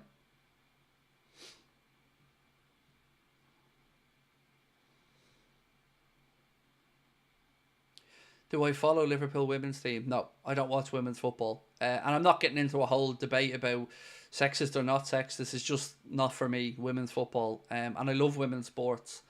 I watch women's tennis. I watch women's boxing. I watch women's UFC. I watch most women's sports. But I can't with football. I just think it's too different. I think genuinely, if you want my real opinion on it, I think it's just a physiological thing. I just think female torsos aren't really explosive enough for the sport of football. And I just feel like it. I can't explain it. It just doesn't seem like a similar thing, a similar product. Elliot, ball across to Chiesa. Oh, he slips.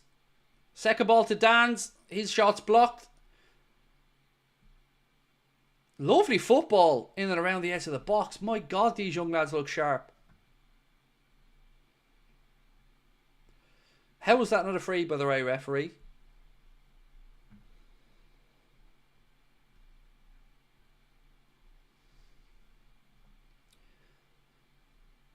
Digging a hole here, mate. I'm just being honest, Steve. I say this as a massive fan of women's sport. You know, Katie Taylor is literally my hero. I just don't think women's football is a comparable product. But many other sports absolutely love it. As I've said, I'm just being honest. I actually think the reverse is true of women's football. I think international standard for tournaments is a lot higher than club standard from what I've seen. Whereas in male football, I think the opposite of that is true. You get a better product in club football than internationals. But in the Women's World Cup, I thought some of the quality of football there was a lot better.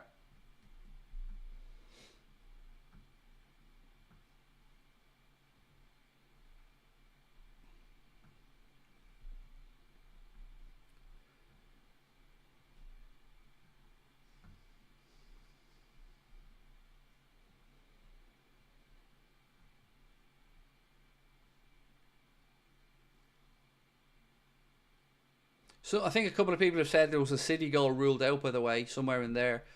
PSG are 2-0 up in their game as well.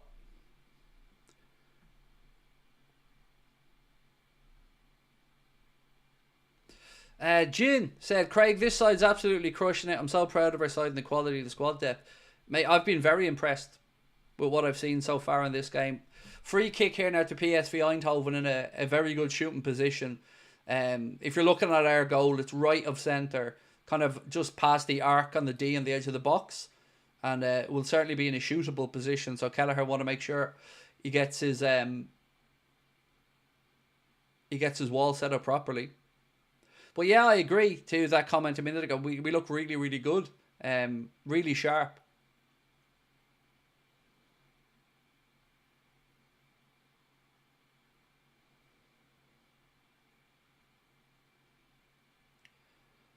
Right, so Kelleher going with just a two-man wall here.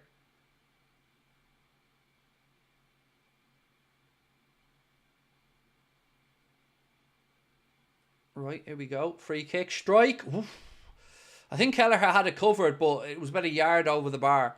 But I do think Queeveen had it covered. To look from this angle.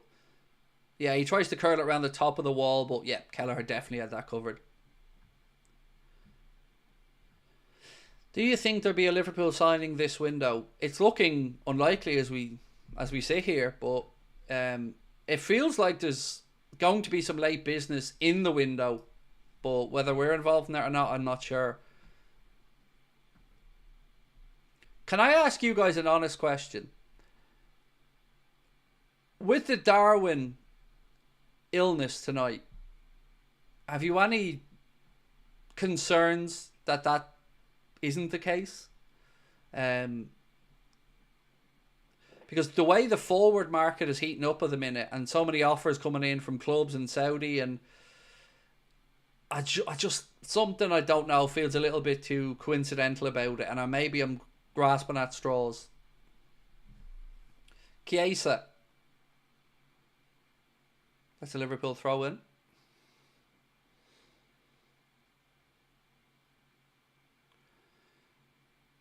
A couple of people saying yes, a couple of people saying no. But look, it's I think it's just because there's been so much attention on the centre forward market over the last few days. I'm just, I'm unsure. I hope it's an illness, and I hope he recovers quickly and that he's back available at the weekend. But I don't know. It just feels unfortunate.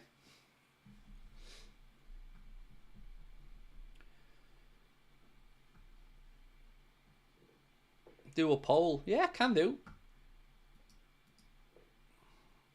Yeah, man, can do. Let me put this into the chat 1 second.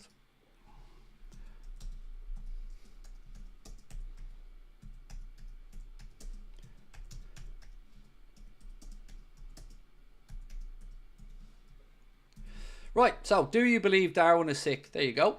We'll leave that open for a while and vote away.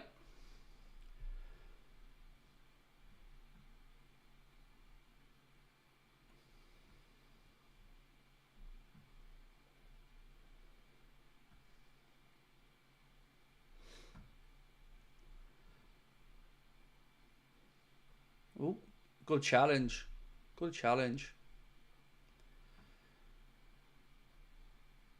Why would you not believe he's sick? I just explained why. If you look at the transfer market right now, David, it's heating up in one position, and that's with strikers. So you have Saudi clubs trying to bring in players. You have Premier League clubs trying to bring in strikers. And I just wonder, is it almost a little bit too coincidental? But I very much hope that it is genuine illness. But yeah, I'm a pessimist in life and most things like this.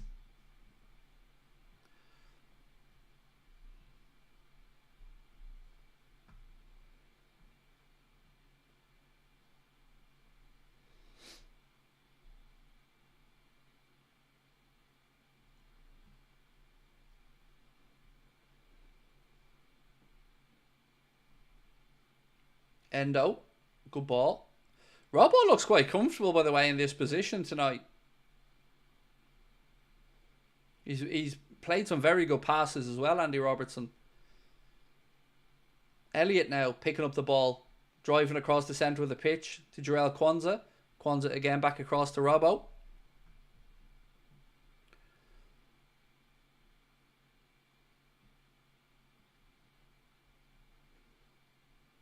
Bradley, challenge on him. Liverpool throw in on the near side. Did you hear about the Saudi club and Neymar? Yeah, he's gone back to Santos, isn't he? And the amount of money that they paid him for, I think, 7 appearances in total with less than an hour, I believe, played, something like that. It's crazy. Frank, have a good day, my man.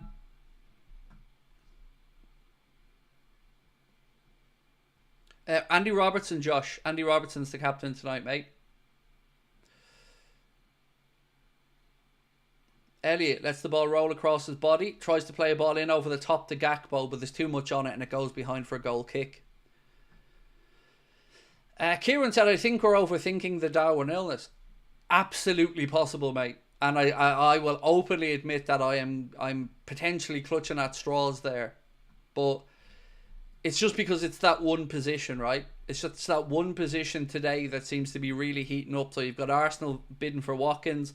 You've got Al Hilal looking at Boniface and John Duran. So, I'm nervous. And also, I don't know if you guys spotted this, but FIFA have voted to change one of their own rules that will allow clubs to register players before the FIFA Club World Cup. Meaning that they will find a way around maybe getting Salah in if he signs for Al Hilal if Liverpool don't agree a contract. That came out there today, which again is concerning for me.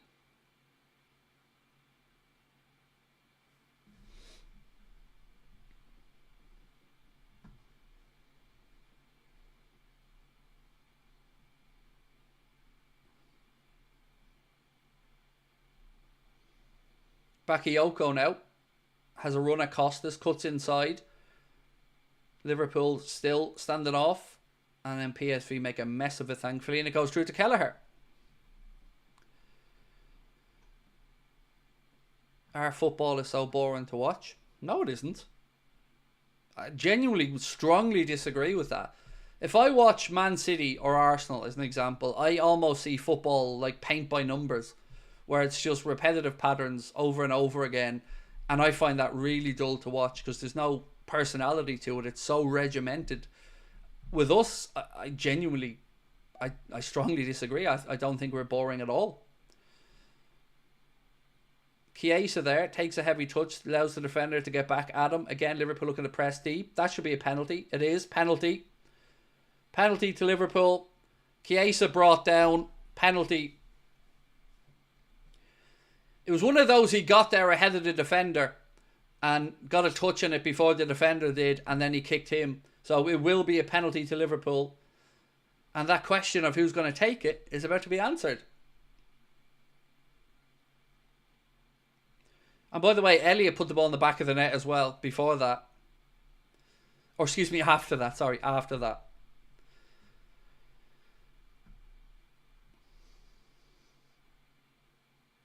Chiesa is still down, feeling some pain, I think. He's still on the ground, Chiesa.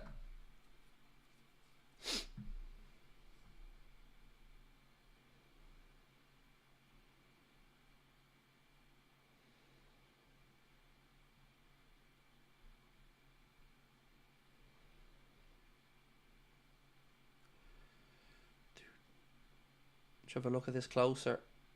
So, PSV look to play out. Their player takes a heavy touch and Chiesa gets there ahead of him.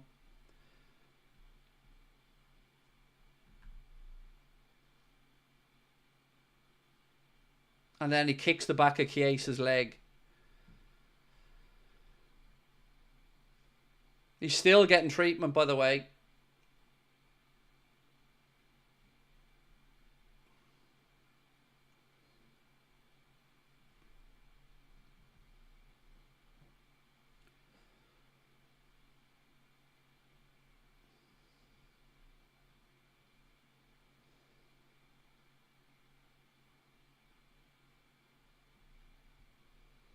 It's going to be Gakpo to take the penalty. Cody Gakpo's taking the penalty against his former side. Right, we're about to get the penalty. Chiesa is walking off the pitch, still limping a bit, but he is walking. Right, Cody Gakpo to take the penalty. Here we go. Gakpo steps up. 1-0. Cody Gakpo, great finish. Sends the keeper the wrong way. Liverpool 1. PSV Eindhoven 0. Cody Gakpo from the penalty spot. Never in any doubt. Very composed penalty. Steps up. Goes to the keeper's right hand side. Keeper goes the opposite side. And it's 1-0 to Liverpool. Cody Gakpo with the goal against his former club. Whoop whoop. Gakpo from the penalty spot.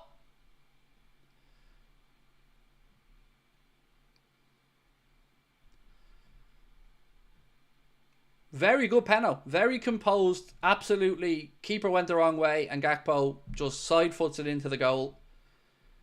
Yeah, good strike. And a continuation on from a very good season for Cody Gakpo.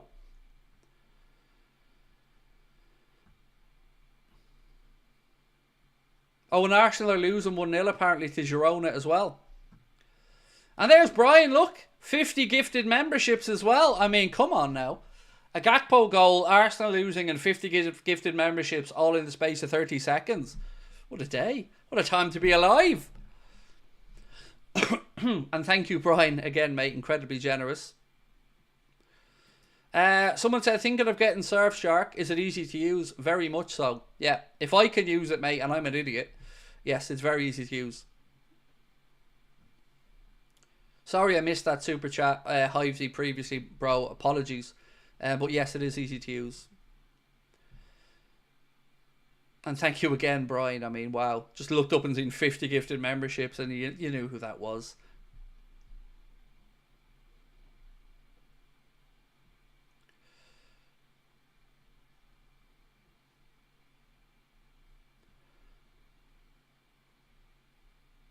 So yeah, Danjuma with that goal for Girona.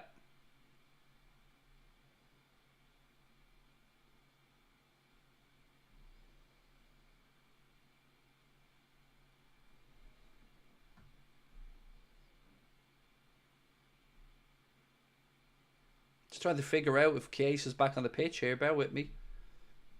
Should know now. Yeah, Chiesa's back on the pitch. He's back playing, which is good to see. No, he's not going to last. He's limping still. No, he's never lasting. He's coming off in a minute. Liverpool on the attack. Free kick. There's no way Chiesa's... He's coming off, lads. He's coming off. It's a free kick to Liverpool. But you can see he's not right and he's about to come off.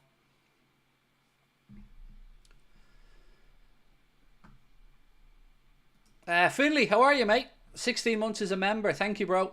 Said, hey, Craigo, how's life this fine day? Spent today turning Toxic by Britney Spears into a metal track with my uni mates. Much love as always. Sounds like a fun day. Sounds like a fun day. I'm glad to hear from you, Finley. So Chiesa walked over to the bench and now he's walking back in.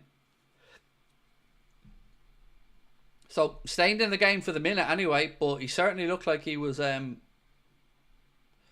unable to run a full pelt there, but he's in the game for the minute. Cross in from Costas. Robbo stops the ball from going out. Still Andy Robertson. Goes back to Costas. Elliott. Elliott dinks one in over the top. PSV Eindhoven keeper comes and claims it. I think the keeper landed heavily there, so he might be winded. He came in over the top of Gakpo. Did very well to claim the ball, the keeper, but I think he landed and maybe winded himself.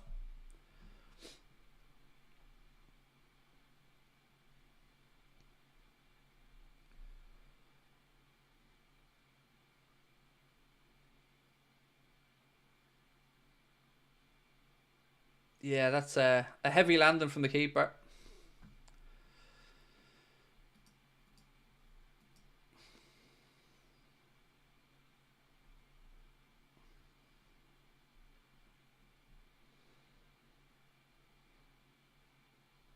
Was it a bad tackle on Chiesa? It was more kind of studs into the back of his Achilles kind of area.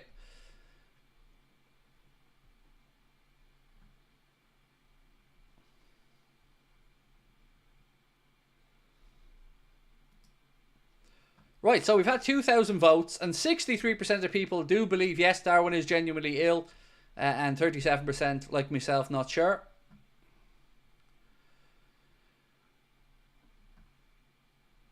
And yes, Brian, you are going to see a Phil Lynott show in Dublin in June. You're also going to see your second favourite Irishman. Sorry.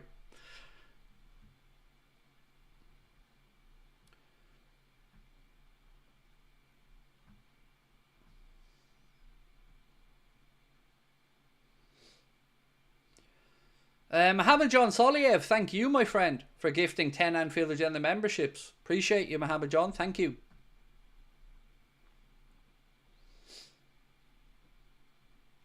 Kwanzaa does well, brings the ball down. Man on. Good man. Plays it out to Elliott. Excuse me, to McConnell, who's had a very good game so far, by the way. James McConnell. Is this the last group game? Yes, this is the last, I guess, league format game, Gavin. And then the draw for the playoff round is taking place on Friday, and Liverpool will know their pathway all the way through to hopefully the final.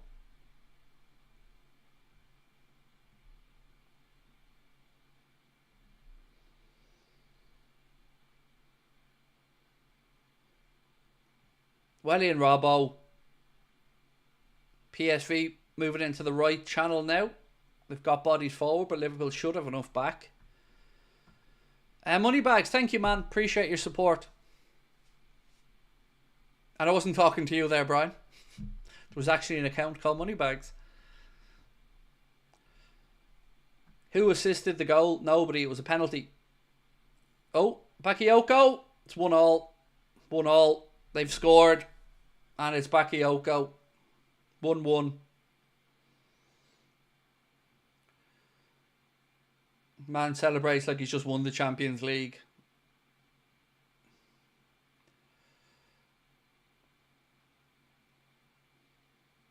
Kind of came from nowhere, to be honest with you, but 1-1.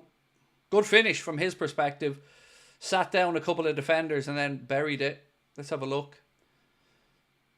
So it's work down the right side. Then they play a ball infield. Yeah, he saw both defenders the dummy and then buries it. You know, fair play to the kid. It's a good finish. Wins the second ball off a striker. And then dummies a shot. Kwanzaa and Robbo are sat down. And then he composes himself and he buries it. No keeper safe, and that's just a good finish by Bakayoko.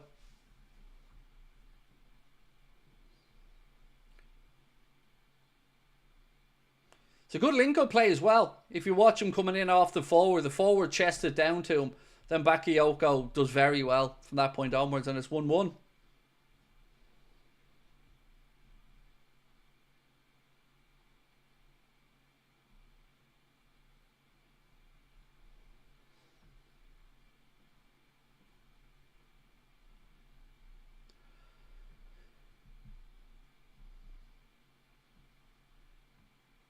Oh, someone's saying Barca are losing, by the way. I think Atalanta have scored. Yeah, I don't really have too many complaints about the goal, to be honest with you. I don't think it was down to poor defending or anything. I think it was just a good goal from PSV.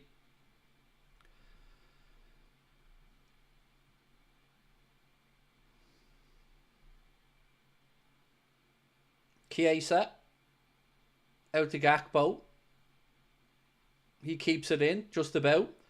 Elliott.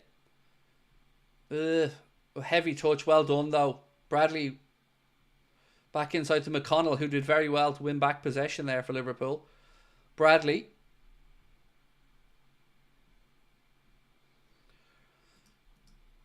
Mohamed said, one second, Mohamed. Cross in, corner to Liverpool. Good work by Bradley. Mohamed said, Bakayoko is a player we need to look at if Salah leaves. We've been tracking him for a while, Bakayoko. You've probably seen his name come up around lots of articles in the last couple of transfer windows. He's been linked to Liverpool for quite a while.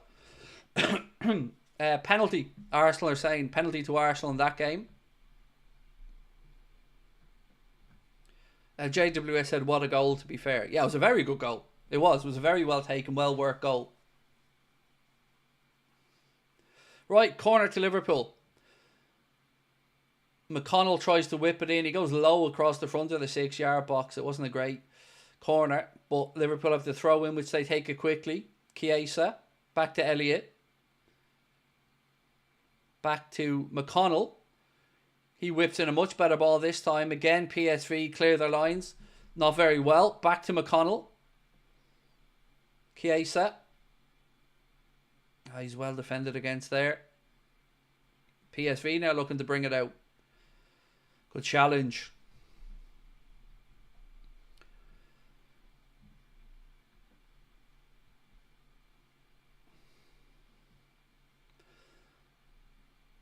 Celtic have pulled one back, by the way, against Aston Villa. It's now 2-1.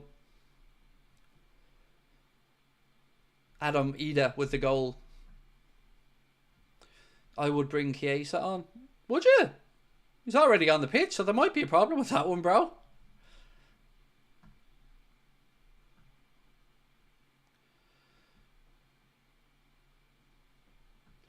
Oh, the Atlanta goal was ruled out. Offside. Of course it was. So it's still 0-0 in the Barcelona-Atlanta game then.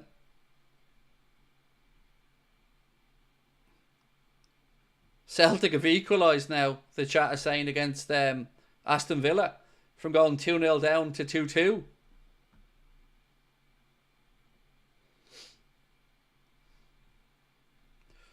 Go on, Gakpo. Keep going. Keep going. Oh! Go on, finish it! Golazzo! Elliott, 2-1. Whoop, whoop! Go on! 2-1. Harvey Elliott. Chiesa's shot was parried by the goalkeeper. Elliott's the first one, the quickest one to react, and side foots it into the goal. Whoop, whoop! 2-1. You don't blame it on the sunshine. You don't blame it on the moonlight. You don't blame it on the good times. Blame it on the boogie. Elliot, go on. Delighted for him. Great build-up play. Liverpool work it out left side. Gakpo does well. Holds up the ball. Lays it off. Drops to Chiesa.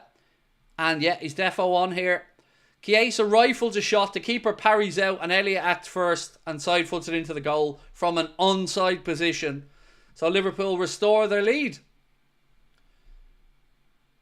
Well done, Harvey Elliott. Well done, Chiesa as well. His strike as well forced the keeper into parrying the ball, and Elliott reacted quickest. 2-1.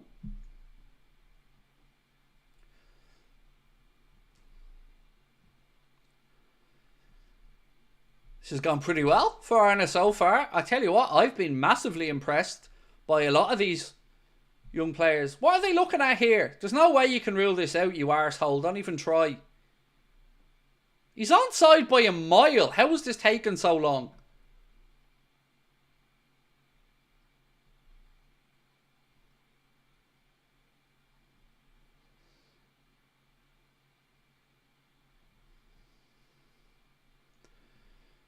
I've no idea what VAR are doing here. He looks miles onside.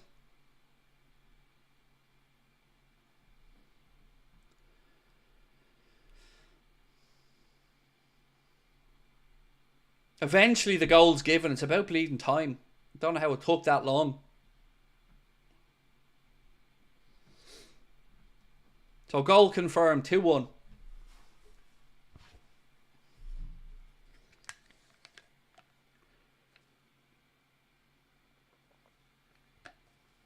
And yeah, Celtic have indeed equalised. It is Adamida with that one, 2-2.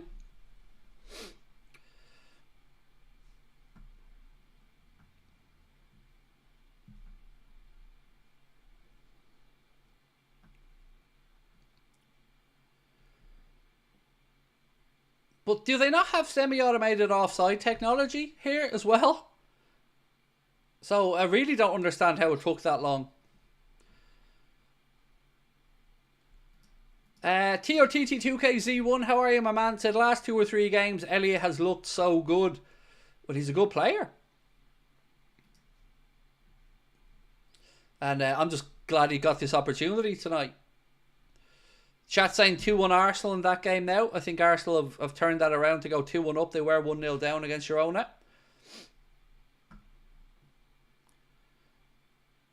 That's a fancy water bottle you got there. It is. It's a Ninja water bottle, Brian. It's a Ninja Thirsty. I bought one for my daughter and then wanted one. So ordered one for me and Sabrina as well. But, you know, I'm a Ninja freak. There's just too many Ninja products in our house.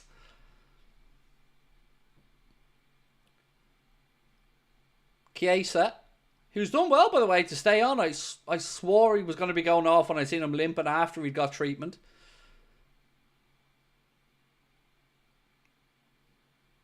Well done, boys.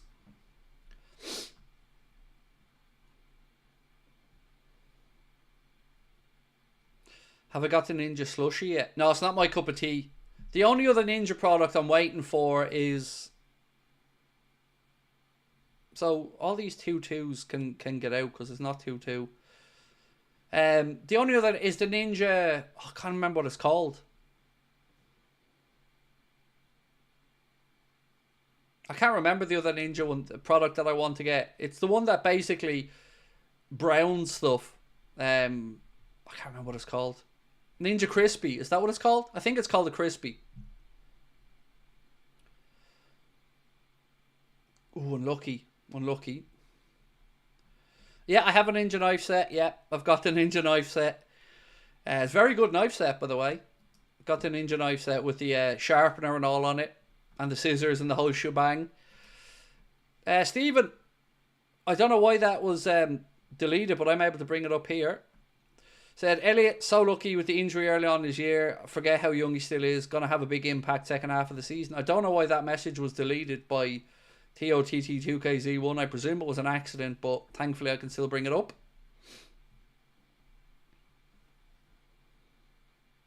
Nah, you're joking me. It's not 1-0 Bruges. Will you stop? Come on, you're winding me up. You're winding me up, lads. Hang on, PSV on the attack. 2-2. Fucking hell. 2-all.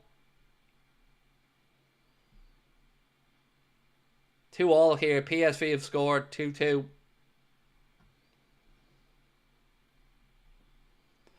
Near post, roof of the net, and this one we certainly could have defended better. Robbo's talking to the referee.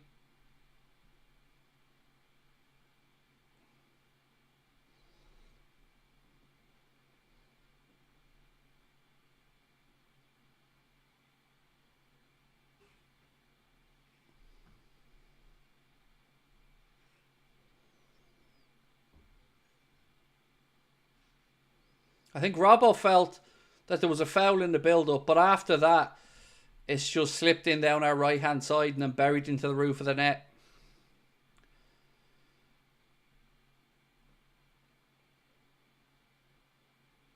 Kelleher won't be happy about getting beaten at his near post. Now, it is a rocket of a shot.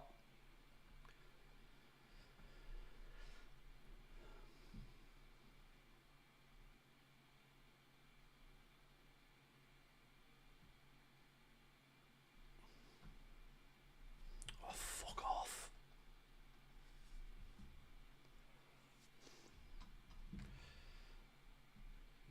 We're back on the way. Goal stands 2-2. And City are 1-0 down, by the way. Sorry, that was happening whilst we conceded. City 1-0 down to Bruges. And Liverpool 2-2 here with 4 minutes added on the end of the first half.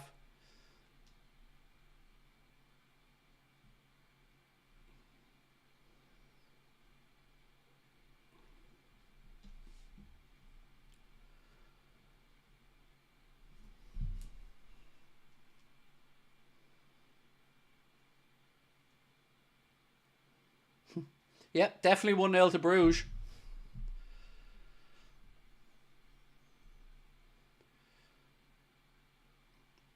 Go on, go on. Go on, Jay. That's a foul, ref. And a yellow.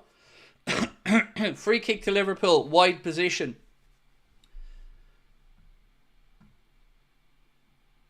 Was it a good goal? Not really. It was a good finish, but from our perspective, we gave away possession, then missed a couple of chances to defend it, and then they scored into the roof of the net. But I'm more chuckling at the Bruges score. And it's half time at the Etihad is 1-0 to Bruges.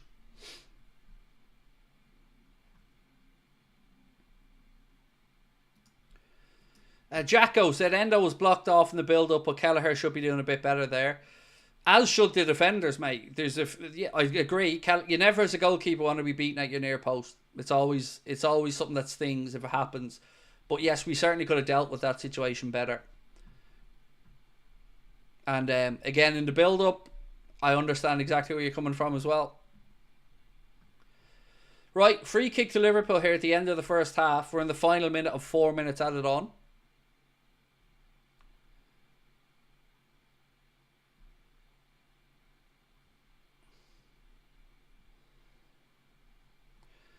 Gonna get a Ninja air fryer as soon as half time. This, I've got one of those as well. One of the Ninja dual air fryers. They're brilliant. And my wife has one of the blenders. Cross in. Oh, header flicked on. Breaks through on the near side to Elliott. Elliott puts in another cross. Not great one. Cleared by PSV. McConnell. Okay, Liverpool trying to barge their way through. PSV now looking to counter, and that'll be a yellow card for Andy Robertson, who stopped the counter attack.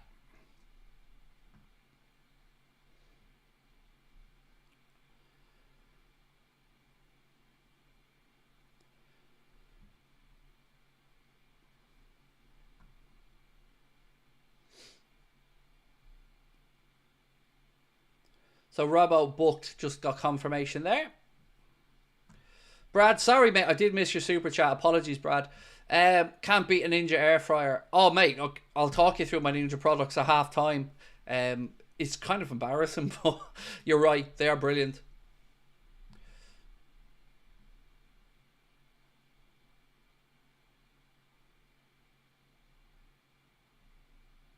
Right, referee, how much extra are you adding on here? Oh, that's weak from Kwanzaa. PSV on the attack. Again, left side, ball across. It's goal, 3-2, and it's a fucking disgrace. 3-2 PSV, that's a disgrace. That's shocking.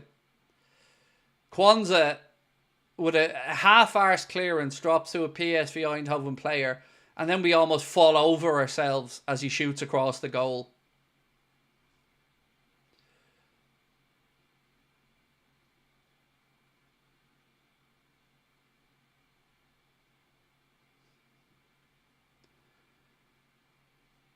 Look at that from Kwanzaa. For fuck. I know the game doesn't matter, but his form matters. And he makes a mess of the clearance. And then, and look, everybody should have done better. Bradley should have done better. Kelleher should have done better. Robbo should have done better.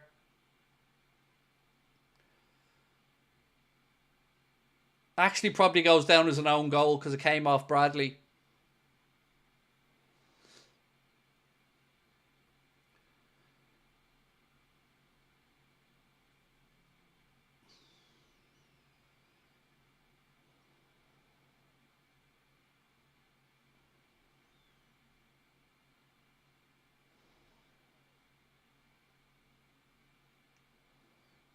And we're about 8 minutes into the 4 minutes of additional time.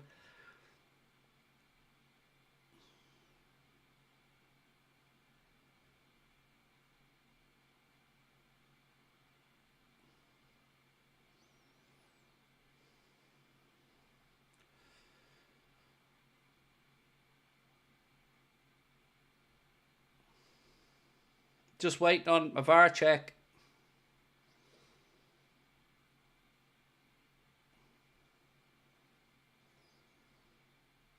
I mean, he's ahead of the ball and he makes a movement towards it, but I don't know.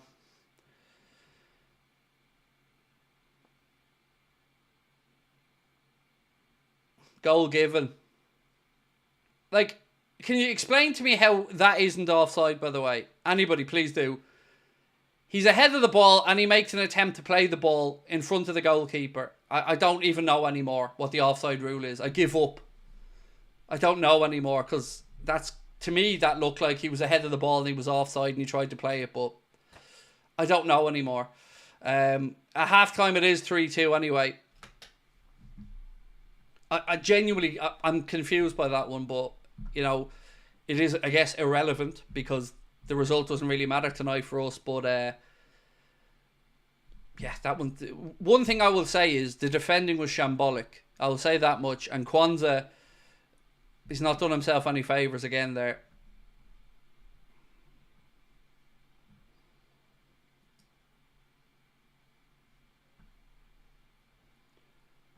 Three shots on target, 3 goals from PSV. It's hard. I can't push back on that because, you know, you're right. But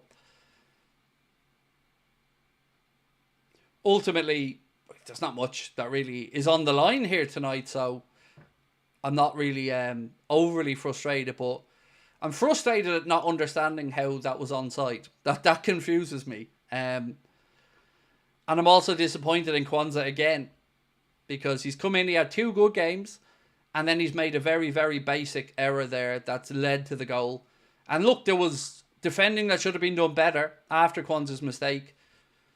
But it's not great. You know, you want him to build confidence.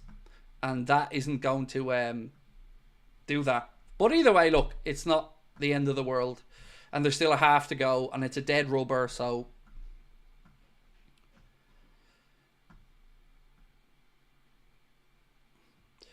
So for everybody saying who cares the game is irrelevant, I care because it's important for Kwanzaa's confidence going forward. So yes, the result doesn't matter. But I want a centre-back option of a young man that's going to be confident and come in and do well. Not a young man that might regress because his confidence is being frayed by another mistake. So that's why I'm speaking about it mattering. It doesn't matter in the grand scheme of things in the Champions League group, you're right, but it does matter for his confidence and for momentum. And that was a basic mistake, and he should have done a lot better. But so should Bradley afterwards, so should Robbo, and so should Kelleher. So he's not on his own.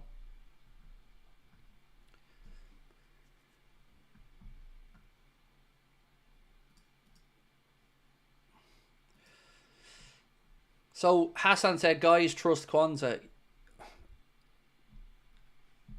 Just to retort to that a little bit, it's not us that isn't trusting him, mate. It's calling out a mistake, and nobody's above being called out for a mistake. So, you know, he hasn't played much. That definitely stands in his favour.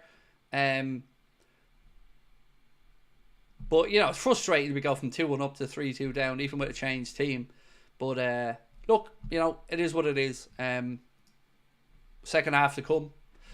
Again, you know, I've seen a lot of good things in that first 45 minutes from players like McConnell, who I thought was brilliant. Elliott, who looks really sharp. Gakpo looks very good.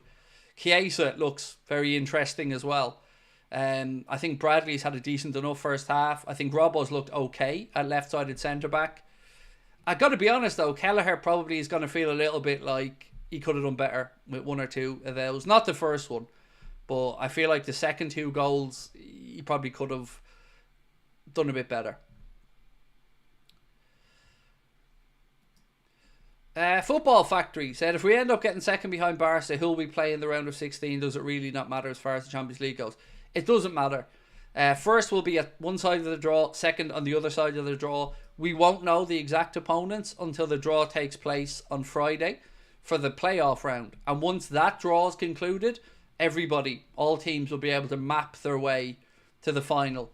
Because it's an open draw then. You can see exactly who your opponents may be all the way through to Munich.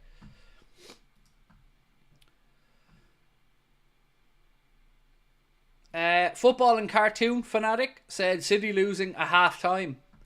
Shame that, isn't it? Look, I think they'll turn it around, but it just shows all is not right at Manchester City at the minute, despite the signings, the money, the contract extensions. You know, they should be going out there and putting them to the sword quite easily at home, but hey ho. Still FSG out though. Yes. Look, I've made my position on FSG really clear. They do a lot of stuff well, and I don't think they're the worst owners in the world, but there's a lot of stuff that they don't do well, and that's the stuff I'm going to keep calling them out on. Mainly that they're cheap. I don't like the idea of our football club being known in football circles as miserly, being one of the biggest brands in world football. It's just not a good look for me, and the owners are cheap. But I don't want to talk about them today. I want to just enjoy seeing some players that we don't get to see too often. And let's see what the second half brings. Certainly been an entertaining first 45. 5 goals in it.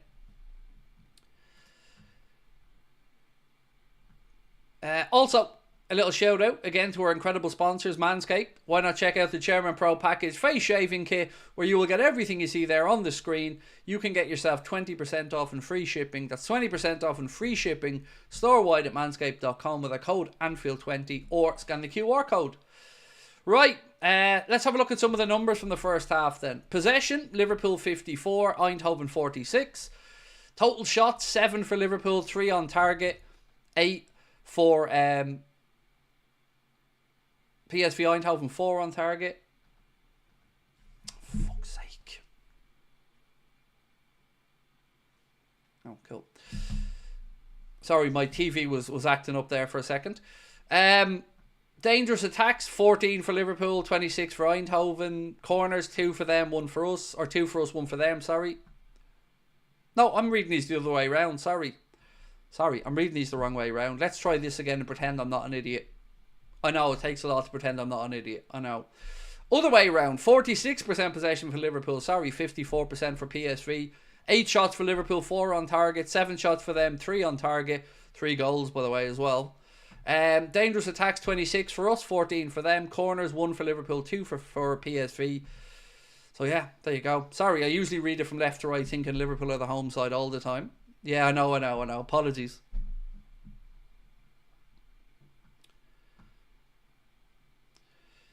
Your thoughts on the new format? I like the idea of being able to look through the draw and know who you're going to be playing all the way through to the final. I do love that side of it. I guess the big question about the new format will be, do we think that there's been enough jeopardy put into the competition? Because that was one of the criticisms of the old format, is that you get to the last round or two of games and a lot of the time there's not much to play for. I also like the fact that there's no more dropping down into the lower divisions or the Europa League or the Conference League. I like that idea as well. So yeah, I'm okay with it so far. Is Nimoha on the bench? No. So the reason Rio isn't in the squad is he wasn't named on the A list initially, and he isn't a B list player because he hasn't been at Liverpool Football Club for a minimum of 2 years. So he isn't eligible to play in this one. Let's have a look, shall we, at all the halftime scores in the Champions League tonight. Let's take you through them as we sit here. It's Aston Villa 2, Celtic 2. Barcelona 0, Atalanta 0. Bayer Leverkusen 1, Sparta Prague 0. Bayern Munich 1, Slovan Bratislava 0. Borussia Dortmund 2, Shakhtar Donetsk 0. Brest 0, Real Madrid 1. Dinamo Zagreb 1, AC Milan 0. Girona 1, Arsenal 2. Inter Milan 2, Monaco 0. Juventus 0, Benfica 1. Lille 2, Feyenoord 1. Manchester City 0. Club Brugge 1. Go Club Brugge. PSV Eindhoven 3, Liverpool 2. Salzburg 0, Atletico Madrid 3. Sporting 0, Bologna 1. Sturm Graz 1, Leipzig 0. Stuttgart 0, Paris Saint-Germain 3. And Young Boys of Bern 0, Red Star Belgrade 0. They are the latest in the Champions League.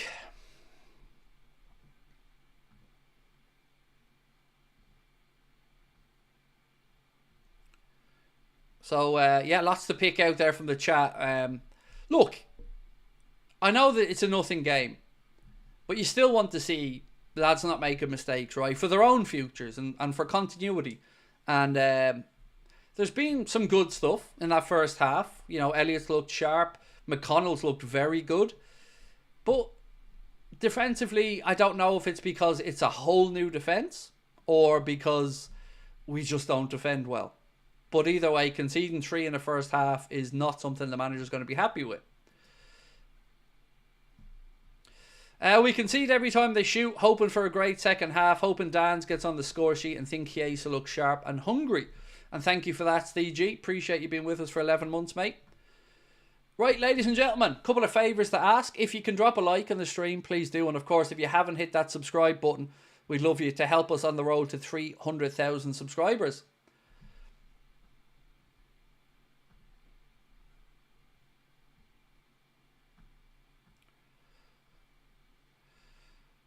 Nunez isn't on the bench, Matthew. He is ill, so he was unable to be named in the squad today. Lolly said this is LFC if the contracts aren't sorted. Well, I think it's a bit drastic. There's 12 players that have been left at home, but I get where you're coming from. The contract situation is certainly one I'm concerned about, but, you know, I think we'd be being disingenuous if we said this is us without the contract issue sorted. But it's still not great. Stargirl said, I just got in. I don't know what's been going on, but that scoreline is crazy. It's been a bit of a mad game, to be honest. Every shot on target they've had, they've scored from. We went ahead through the penalty spot from Cody Gakpo. Then they equalised. Then we went 2-1 up with a Harvey Elliott goal. And then, again, just sloppy defending for their second and third goals. Their first goal, I would just put down to being a very good PSV goal with some good centre-forward play, shielding the ball off to Bakayoko, who sold a dummy and then buried it. So the first goal for PSV was just a good goal. Nessie said, Craig, the hoodie looks great and so does the man wearing it. Thank you. Worried about Robbo, still isn't convincing this season. Look, I think we all feel we're gonna improve in left back in the summer. So yeah, I've no qualms about that one. Where's this gone? Sorry, I'm trying to get the game back on here. What's going on here? Where are these channels disappearing to? There we go.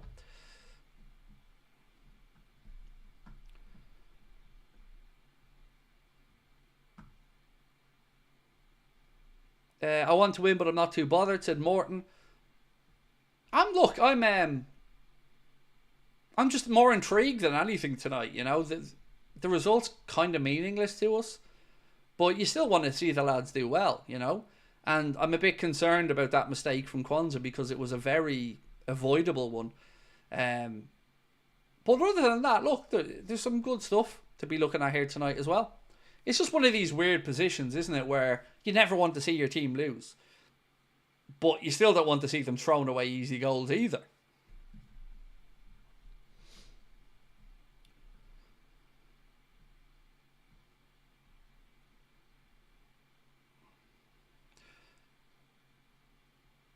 Round of 16, home and away, and we're assured of a home game being one or two of the table. Yes, that's correct.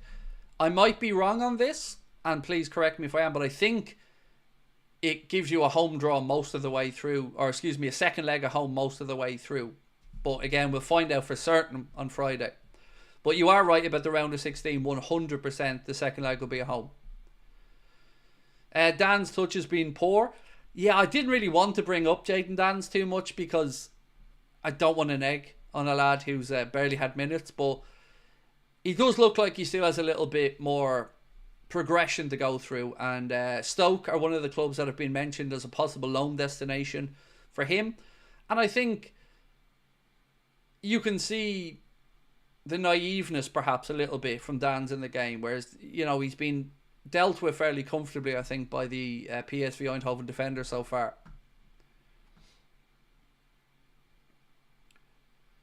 Kelleher had nothing to do with the goals.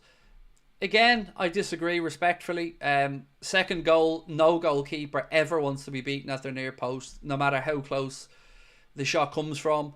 And the third one was just a mess all around. That I think you can look at. Oh, here's the Club Brugge goal now. Sorry, I'm just seeing this.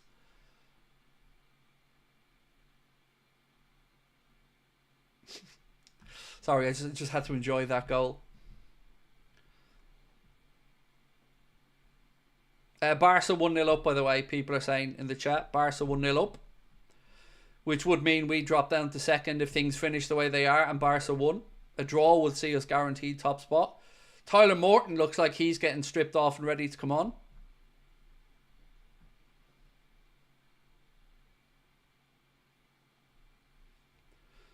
Why do we only have kids on the bench? Because we're resting everybody for the weekend, and rightly so. You know, I absolutely agree with Arne's decision to leave those players at home because we've a massive game this weekend. So yeah, I have no problem with the squad that he picked. Right, about to get underway in the second half. Here we go.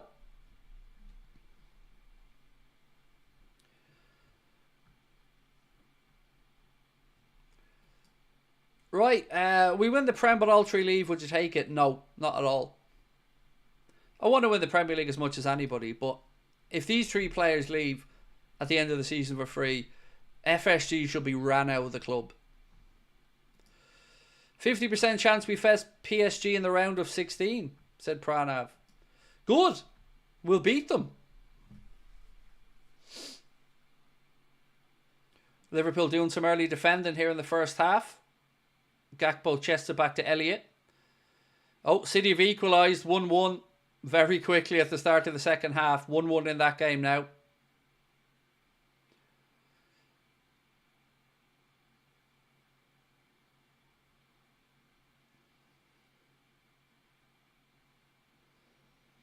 Squidley said, big up Craig, bloody ref getting in Endo's way. I know, frustrating. Right, I'll sync up, by the way, sorry, at 46 and a half minutes. I got distracted there, so I didn't sync up at the start. Bear with me for a few seconds.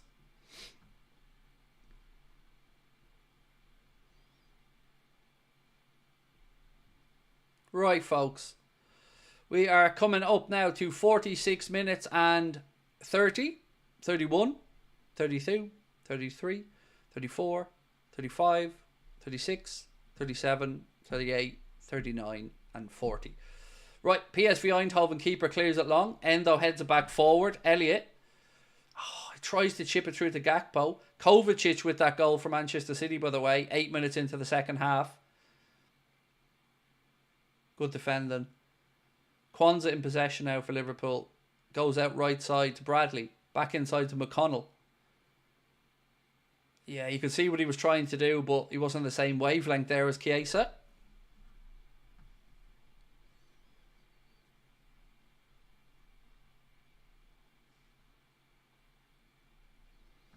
Yeah, so to get back to Pranav's comment, honestly, I wouldn't be too concerned if we played PSG, because I don't think they're very good.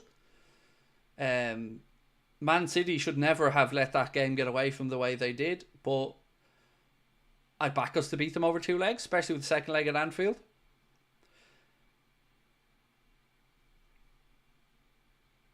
If we are losing and Barca wins, who finishes on top? Barca would on goal difference, Baron. A draw would see us top no matter what happens. And Barca have gone 1-0 up at the start of the second half. Right. Come on, the Reds. Kwanzaa does well. Heads the ball down into midfield to McConnell, who again has done very well. Elliott now. Slips it through. Unlucky. He was trying for Chiesa, who'd made a run centrally. Dan's also pulled out to the right-hand side, but Elliott tried to thread it through the centre.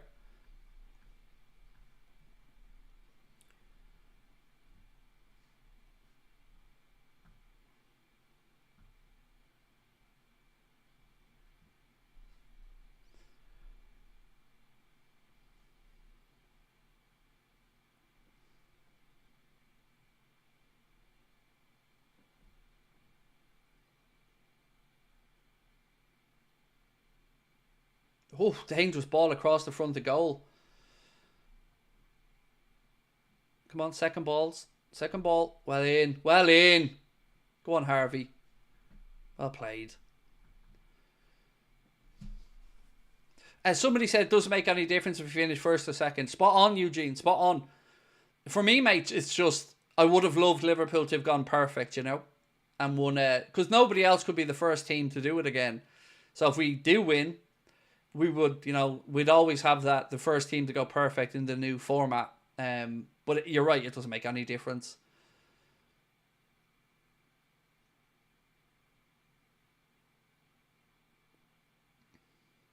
And to everyone that has dropped a like on the stream, again, thank you. And if you haven't, please do subscribe. As you can see now, we're only 427 away from 297,000.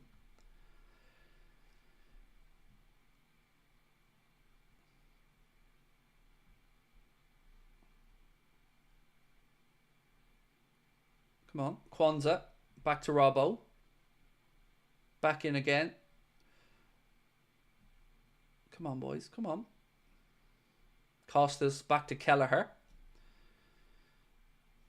Brest have equalised against Real Madrid. Wow. When did you get the power back? What? I've not lost any power ever, Adam. So I've no idea where that's what the question's about. What result would I like in City versus Arsenal? A City win, obviously. City aren't catching up 12 points in a game in hand on us, so a City win would be exactly what I'd like there. Thank you very much. But more importantly, we need to do our job against Bournemouth on Saturday, because that will pile the pressure on Manchester City and Arsenal if we get our win at 3 o'clock on Saturday afternoon. The electricity from the storm. I never lost any electricity. Like I've said, we didn't have a blackout at all. We were very fortunate.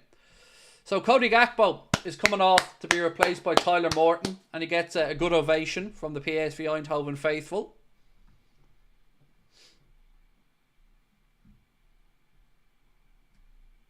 Oh, there's a VAR check for Brest. Apparently people are saying a VAR check.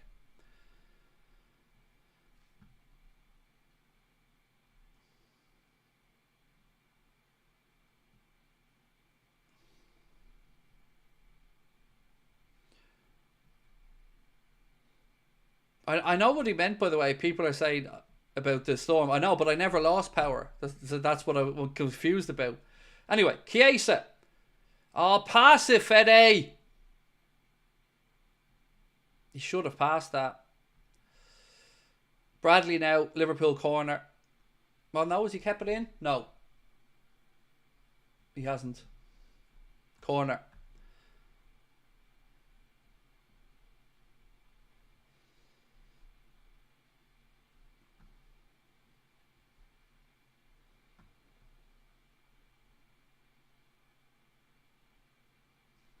Yeah, that was definitely out of play. Lovely to see Cody Gakpo get such a good ovation. I guess it's easier when your team's winning, right? PSV, to give them an ovation, but it was still a lovely moment to see.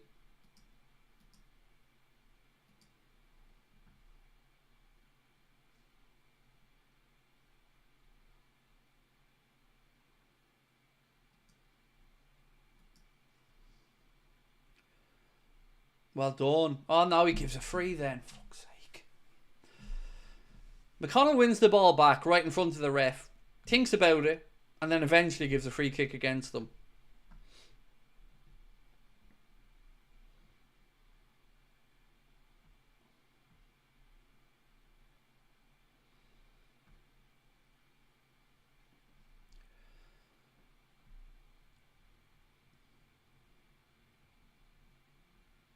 Right, boys, come on.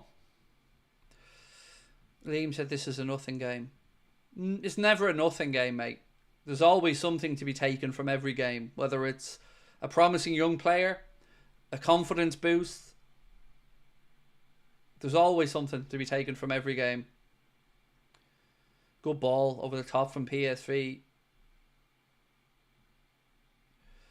Thankfully, we get a block in from Endo and the ball ricochets through to Kelleher.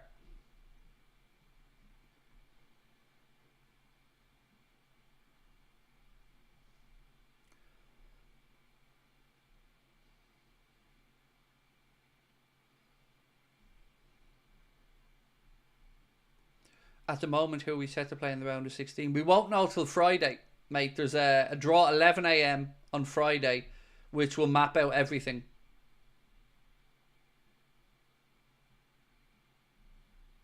I think it goes without saying I won't be live and up for that draw. Unless Connor wants to jump on and do that stream.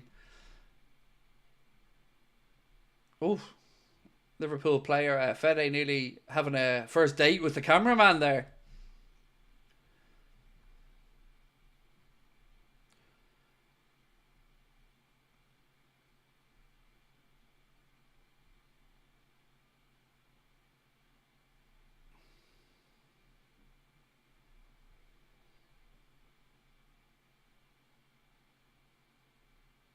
City 2-1 up according to a couple of people in the chat, so they've turned it round.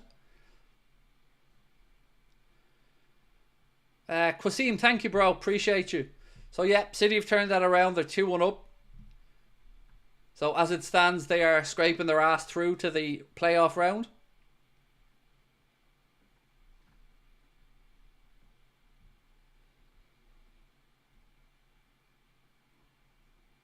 What station am I watching it on? I'm watching it on TNT Sport 3, my man. TNT Sport 3.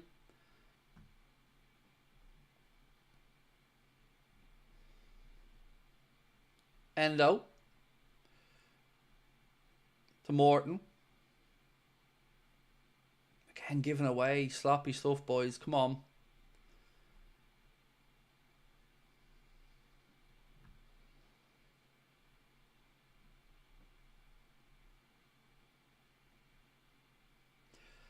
I don't like that Elliott's gone out wide right here, by the way.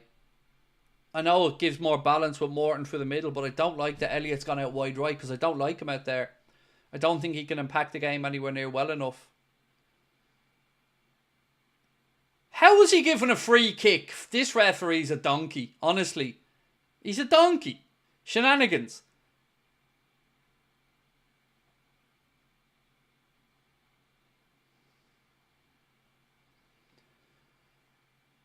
He runs into Costas and falls down, and this clown show of a referee gives a free kick.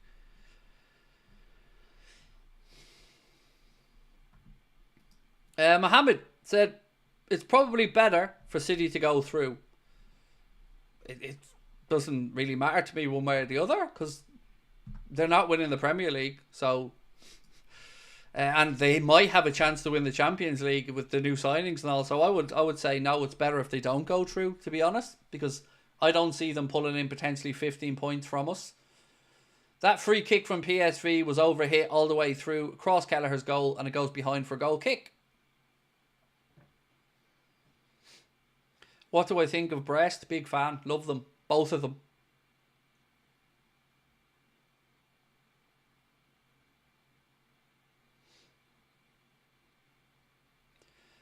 I'm sure you guys probably heard and seen this, but it's good news that Joe Gomez is back training as well ahead of the game at the weekend.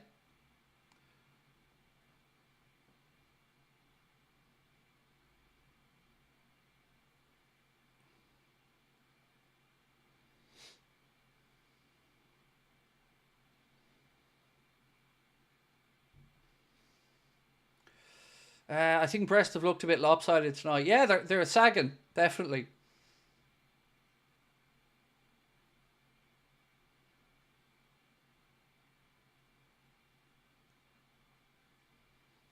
Can you tell me the subs? Well, we've made some of them, but the subs that haven't come on yet are Yaros, Davies, Colm Doherty, Mabaya, Nallo, Morrison, Norris, and Leone. So Tyler Morton's come on for Gakpo.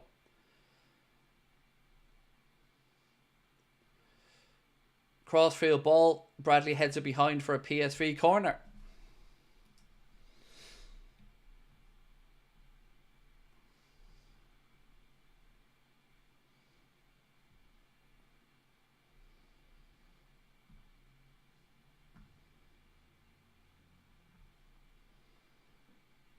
They look perky today, Brest. They do. It's a good shout, mate. It's good. Any more analogies? Let's go. Come on. We need some more innuendo. Let's go. Innuendo. Right. Corner kick to PSV. Played in. Jaden Dance heads it away. It's nip and tuck in the Brest game. I like it. Well played. Very good. I like that. Cedar stuff.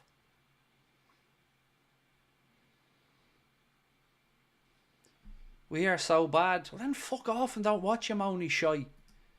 Fuck me. I'm fed up of these fans that are just negative on everything. It's a dead rubber game with kids out there. We've rested 12 first team players. And yes, we're losing and it's not great. But just stop. Honestly, just don't watch if it's making you angry or annoyed or frustrated. But get over it.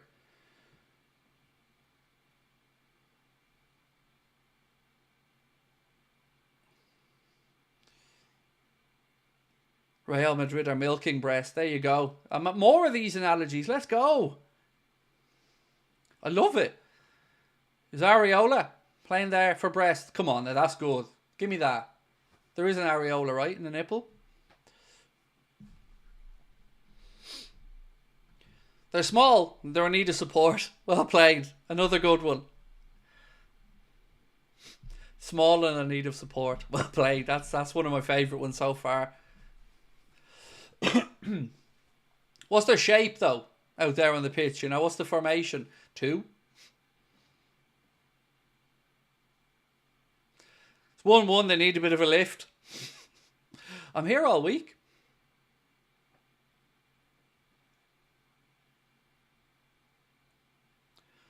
Brest for the cup. Oh, that's a belter, Kaz. Stop exposing them. That's a belter, sir. Well played. Oof, Chiesa tries to cross from distance. That honestly, that's a belter. Stop exposing them. That's one of the favourites so far.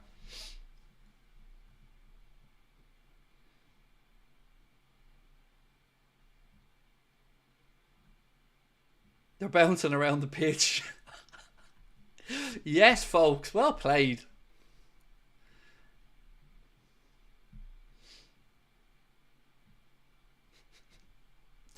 Oh, I love these little tangents and moments on the channel. I live for moments like this where we all just have a little bit of fun and take the piss a bit.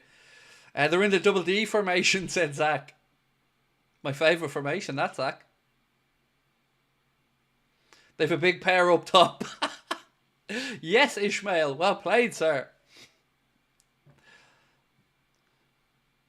The irony of all of this, by the way, we're on a stream sponsored by Manscaped and we're here talking about Brest. The football club. Definitely the football club. They're having a bit of a wobble.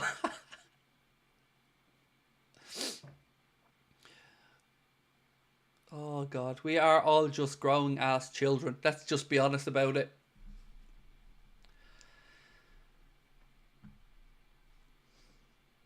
Chiesa out wide left.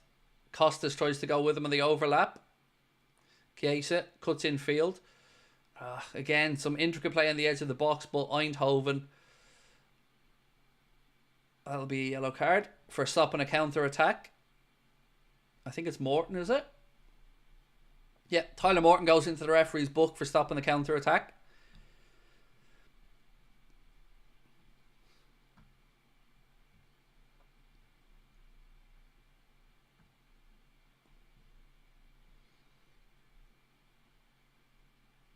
The double partnership. They're very fun to play with, said Big Kiwi Boy.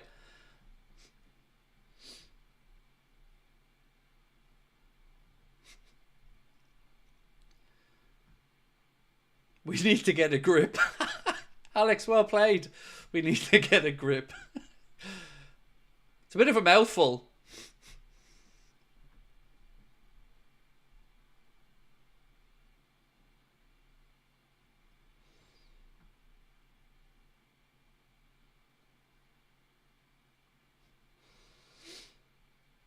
Breast sucked tonight, said John. Oh, never grow up, folks. Never grow up. Please never grow up. Stay this way forever.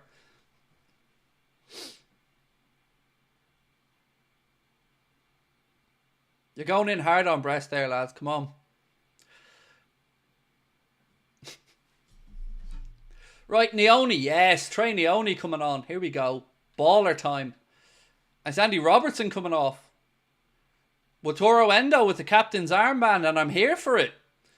Endo with the armband, off comes Andy Robertson, and on comes Trey Neoni. Sorry, Trey Morris Neoni.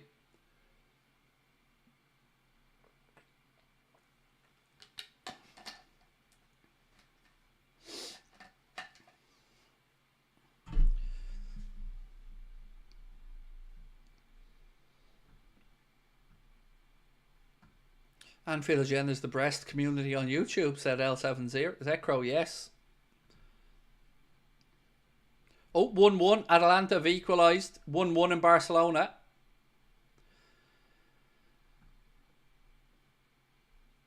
Very firm but nimble, said Tony Miller. Very firm but nimble.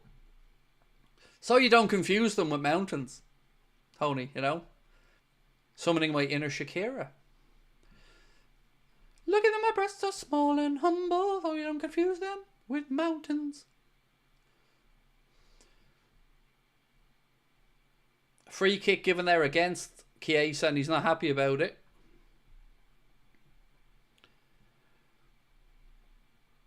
They're playing deep, said, oh, Melanie, well played. Melanie said, Brest are playing deep, but there's a notable gap in the middle.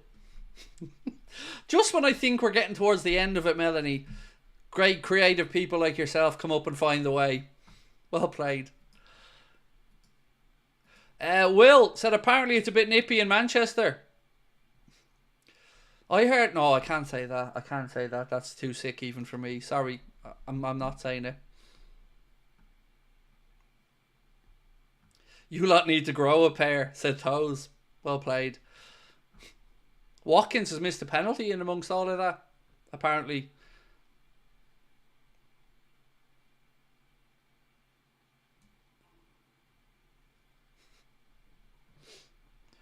Yeah, Ederson with the goal, by the way, for Atalanta to equalise against Barca. So if that stayed that way, we would finish top. Come on, Brest. That's what she said.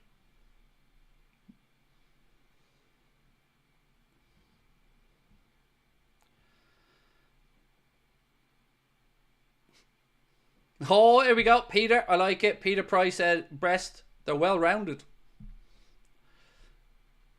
And I don't think they've had any work done in the January window either at Brest.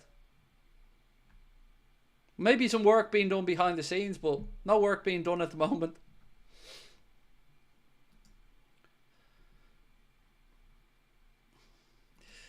How are you, Izzy? Said, sack off a watch along and have a Brest stand-up comedy stream. We have to face them in the Champions League. Will be a bouncing stream. I'm here for it, Izzy. I'm here for it.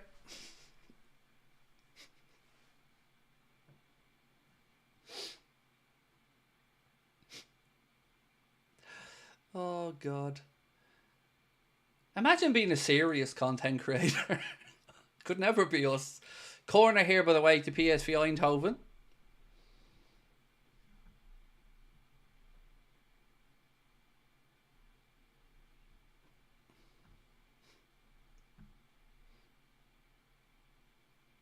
We are actually children, said L7 Zekro. Yeah, but isn't it fun? Do you know? Isn't it fun being that way? I don't ever want to grow up. PSV Eindhoven cross there that goes way out of play, and yet somebody in the chat here was trying to say 3-all, even though the ball's at the opposite end of the pitch.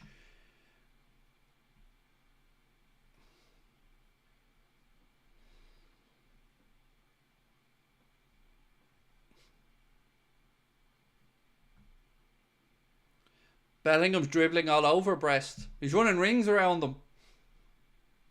Craig, stop it. Let me take a drink. I can't, Brad. I can't. It's too good, mate. It's too good. You got to seize these moments when they come along. Carry on, Anfield Agenda. I'm not as funny as the Carry On movies, mate. They were brilliant. It's fun in the Brest way. Who was it said that? L. Shadal said it's fun in the best way. Does the Brest manager get a large war chest to play with? It's a very good question. One that deserves an answer. Thank you very much, Nick. And thank you for your super chat, sir.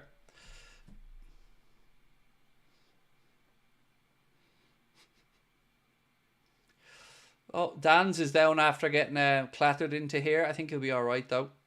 He's holding his right ankle. Barca 2-1 up now. They've just gone back ahead. So people in the chat saying Barca now 2-1 up against Atalanta.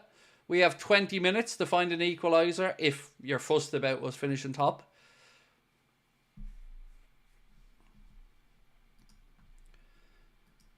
Brest needs a new goalkeeper, maybe Areola. See, I tried to bring in Areola earlier on, Dave, because I thought I had a reminder that there was that was a part of a nipple. But well played, David. Well played. Dan's is back up, by the way, and now one of the PSV players is down. What cups have they collected? I don't know, Ben, but I'm only interested in the big ones.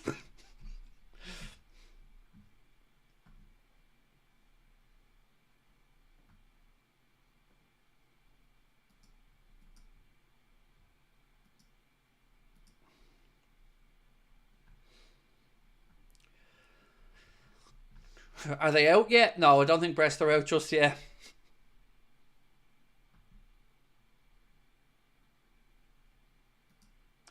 Will said, sorry, it's in Birmingham, not Manchester.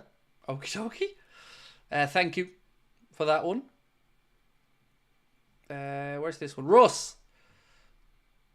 Brest to sign Bobby Firmino. There was a joke that we made there, but I'm not making it. City 3-1 up now. So City going through 3-1 up. They've turned that one around. Neoni to Chiesa. Back into Costas.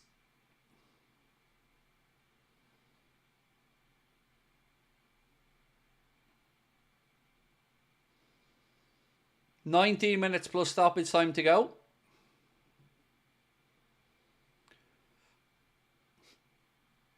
I'd love to go through and count how many comments with the word Brest were in the chat tonight. It has to be a record for one word. One word that isn't a player's name, actually. Booby Firmino. Did I read that wrong? I read it wrong. I did you dirty. Brest to sign Booby Firmino. Sorry, mate. I went on autopilot, but there you go. Brest are getting a pounding tonight, said Appleton. So Savinho with that third goal there for Abu Dhabi FC. And Arujo with the goal for Barca. Stop milking these Brest jokes, said Nedge. By the way, do keep hitting that subscribe button. You are watching the Brest channel on YouTube, so hit that subscribe button.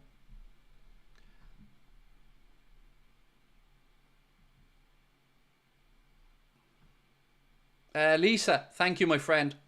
Appreciate your support, Lisa Edwards. Thank you.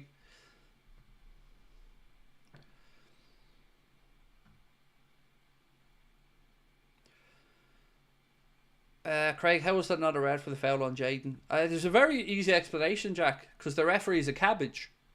This referee's been beyond awful, mate, the entire game. Neone, well played, young man. And then the offside flag goes up against him coming back from an offside position. Arsenal 2-2. Sorry, I'd seen a couple of people put that in the chat. My apologies for not mentioning that earlier. 2-2 in the Arsenal game. What's my thoughts on Kluivert? I take it that you mean Justin Kluivert, Ashley. Look, too early to say if this is a bit of a purple patch for him or if he's just that good. Oh, we've made a mess of defending this, lads. Oh, good block. Well done. Tyler Morton saves the day there with some good last-ditch defending, but we should have defended it before that. Well done, Tyler Morton, though. Great last-ditch challenge.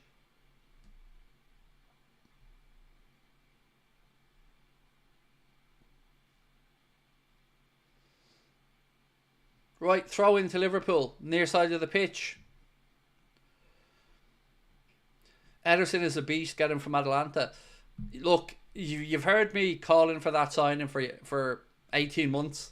I think he's a great player. And unfortunately, Manchester City look far more likely. Girona goal disallowed, people are saying. Disallowed, so still 2-1 Arsenal in that one. Thank you for the update. Jacko said breasts are leaking.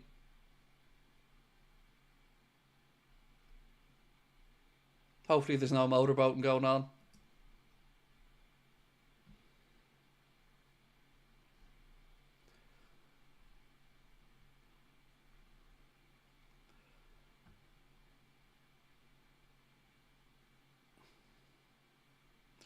Get a grip, Craig. I'm trying, Alex. I'm always trying, bro.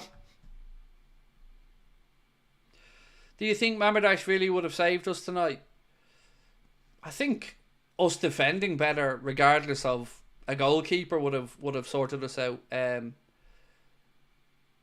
first goal I don't really have any complaints about. It was just a damn good goal from PSV. But the second and third goals, we just need to look at our defending and how we dealt with them, which is not good enough.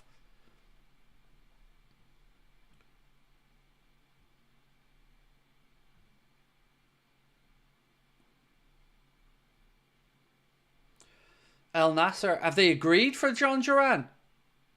Really? Have they got that agreement? That's such a waste from him. That's genuinely saddening for me, if that's true. Like, such a good up-and-coming player. That just... Yeah, that's actually sad to hear. I hate seeing players like that run and chase the money at that point of their career. You know... That's if that's true and he does make it, that's not great.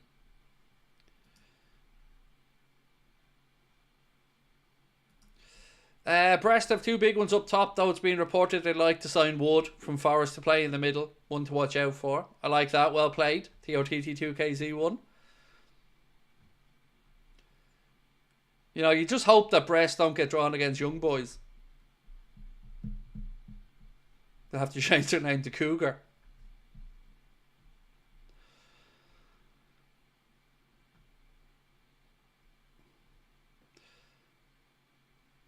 Oh, 2-2 now in the Barcelona game. Atalanta have equalised again. It's Desmond.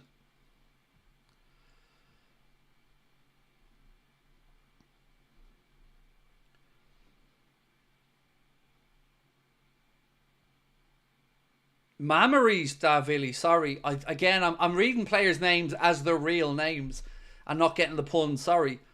It's Mamories Dashvili. Thank you, mate. Sorry about that one for missing your joke. So can somebody check if Romano was as posted about John Duran there?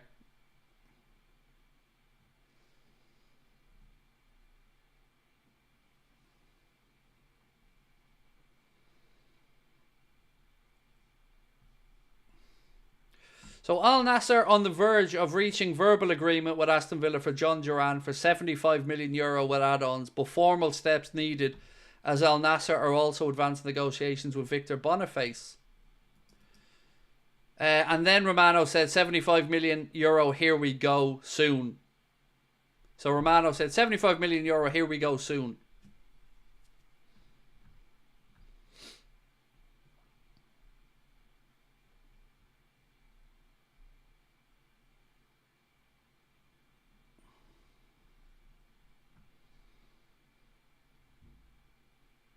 City update, please. 3-1. 3-1 to City. They'll win that game now. That's done and dusted.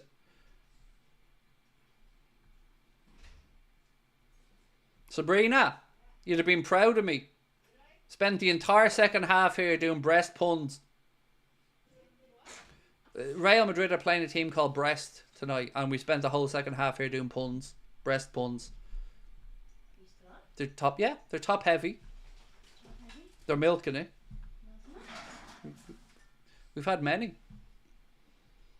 great puns here in the chat. Men and women, everyone's contributing.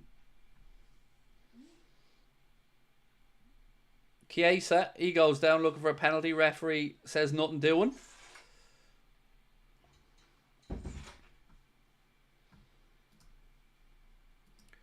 Nice versus Brest has to happen in League One.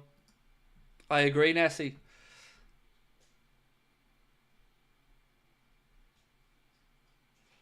Endo has the captain's armband, Kieran. Endo. It was Robbo. He got substituted and Endo took the armband.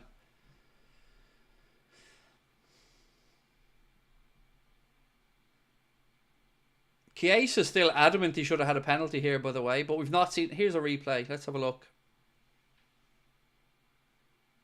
I mean, he does seem to catch his foot. He does seem to catch his standing foot, but whether it's enough to go down or not, I don't know. Referee says no. And obviously we're back underway, so there's no VAR interference there.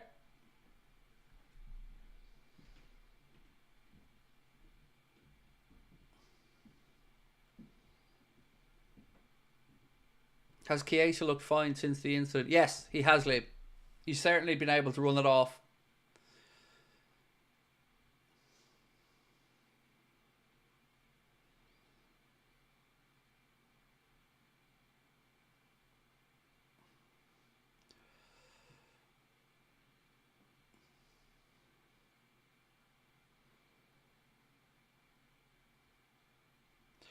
I love how Brest has been the highlight of a watch-along between Liverpool and PSV. Ladies and gents, Anfield Agenda.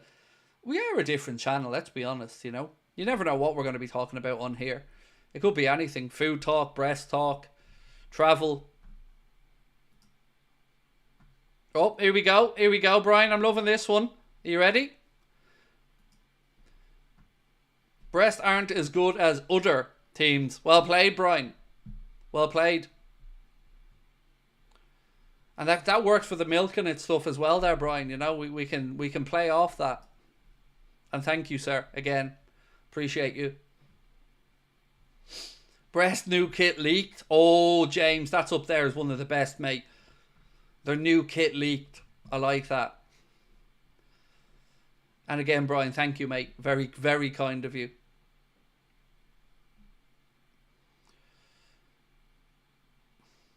Liverpool been frustrated here so far in the second half, trying to find an equaliser.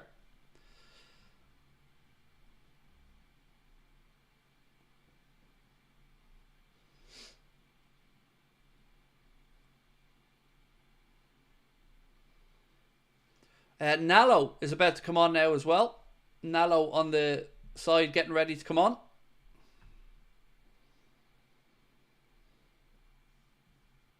Thoughts on the game? It's not the Brest.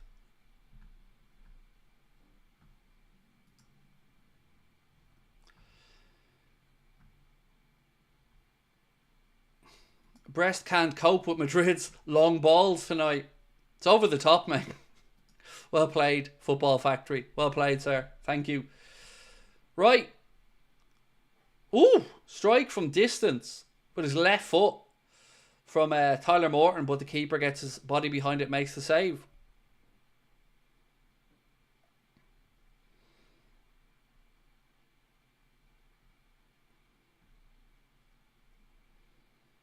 Is this your breast stream yet? Said Alan. It could be, Alan. It could be. It's right up there. It's a hard one.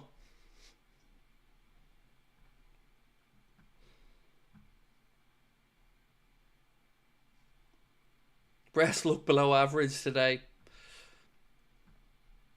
They're being reduced down to 2 men.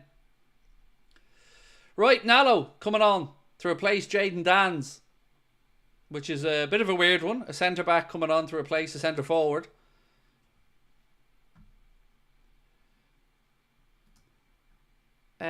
Honest review. Can you give a shout out to your biggest fan, my 15-month-old daughter, Ellen? Ellen, thank you so much for thinking I'm funny. My wife doesn't think I'm funny, Ellen, but I'm glad that I bring a smile to your face. And thank you to Dad as well for the super chat. But yes, of course, Ellen, I hope you're enjoying the stream. And thank you. Keep laughing. The world's a better place when you keep laughing.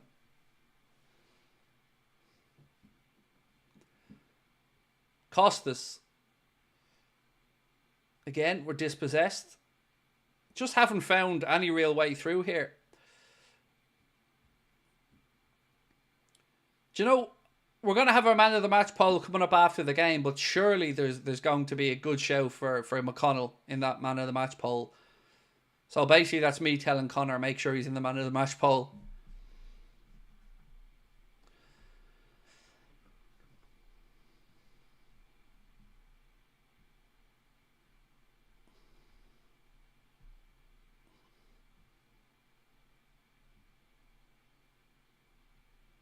Qasim, of course you can have a little shout out, mate. How are we? And thank you for watching the channel. Qasim Alahi, and excuse me if I've mispronounced that, my friend.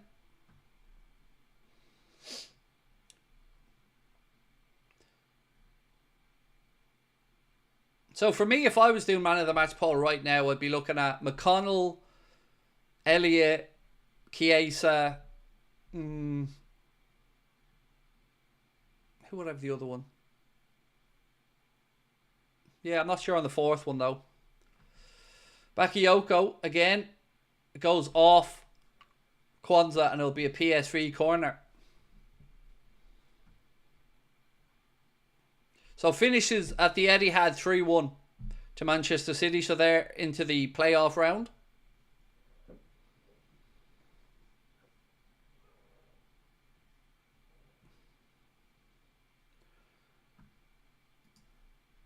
Oh, this is the hard-hitting questions I'm here for, Mez. 100% chicken for me. A chicken shawarma is my go-to, but a chicken kebab for me over a doner, mate. Yeah, chicken all the way for me.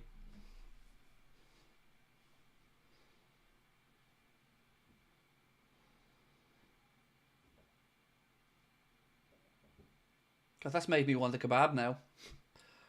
Yeah, chicken kebab all the way. Same for you, Mess. Nice, well played. That's what I love going over to Turkey as well, because those folks know how to cook some meat in Turkey, and yes, I live off kebabs and stuff when I'm over there. It's amazing.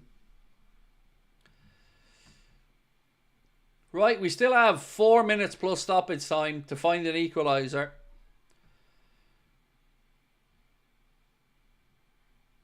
Actually, I'm having chicken for my tea tonight. I'm having another chicken fillet in the chicken breast, funnily enough, marinated in Nando's medium sauce in the fridge, ready to go later on. My local kebab shop has 262,000 subs on YouTube. That's amazing, Steve. Wow, must be some nice ass kebabs if they've that many subs.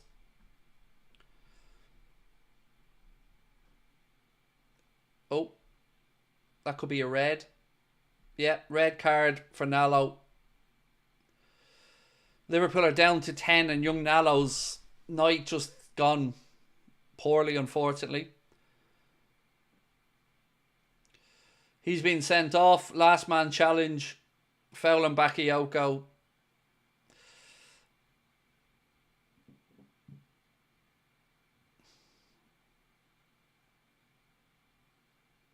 So the keeper goes long with it. Yeah, Nallo's just caught as the ball bounces over him. I don't think he can have many. Now look, there may have been a cover and challenge. I think we may have had a covering player, which may save him here. But to me, it looked like we had a covering player. And I don't think he was necessarily the last man.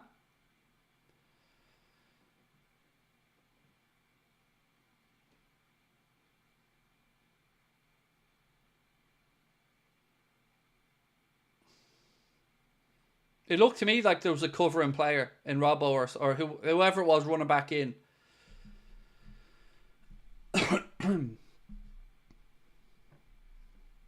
Why amn't I angry? Because it's a nothing game.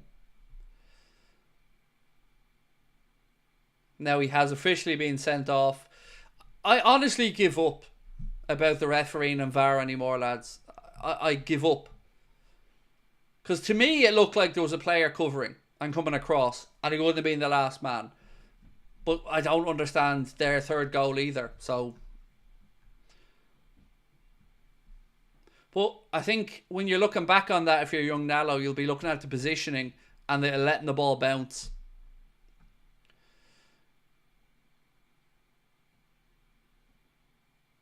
And then it'll be a PSV corner here from that free kick. Liverpool headed behind and it's a corner.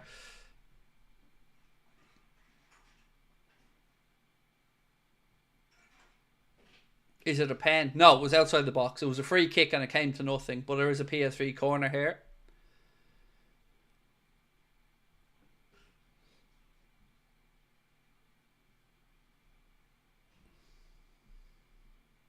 Which they've gone short with. Second ball in. Headed away by Kwanzaa. Good bit of defensive work there from Jarrell. And that should be a free kick to Liverpool. No, referee saying play on. Fucking gimp. And it'll be another corner. How was that not a free kick, by the way? Honestly, this referee's an arsehole.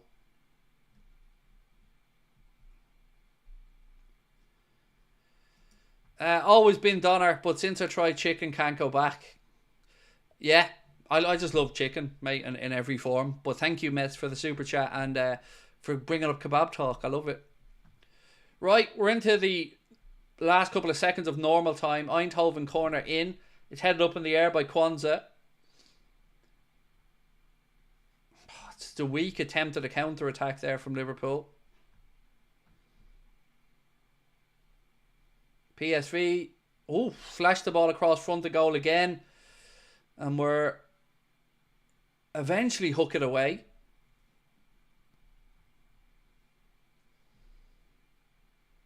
Another cross in. Cleared again from Liverpool to the edge of the box. 5 minutes added on by the referee. 5 minutes.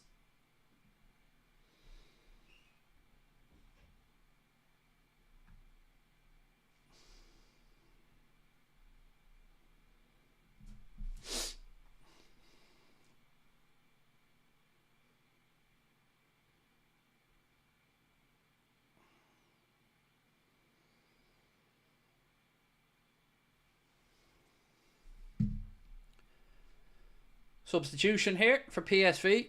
And don't forget, folks, we've got our match reaction and our player ratings videos coming up after the game as well. Match reaction link is pinned to the top of the chat. It will auto-direct you there, by the way, afterwards. And we'll be asking you to vote for your man of the match. And if you'd like to submit your player ratings as well, we'll be able to do that with a link that will be pinned in the match reaction.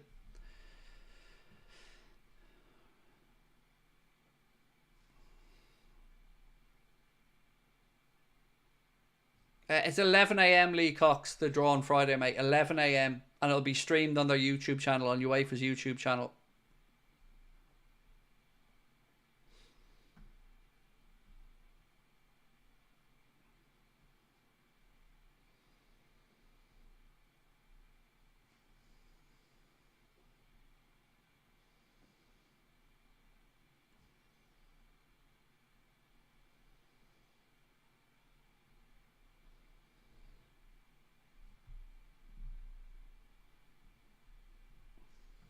Ball over the top. Kelleher comes out and claims it. Rolls it out to Bradley.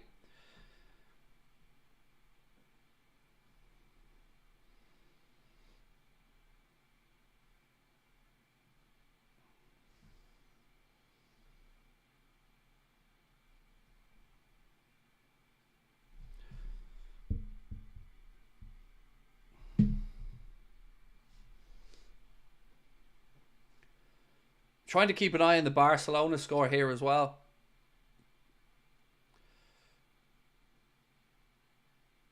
Elliot. He gives it away.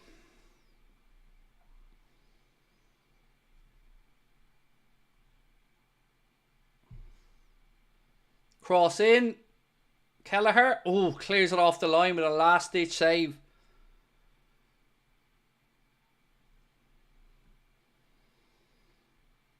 Uh, 11 a.m. in UK time zone. UK Ireland time zone, mate.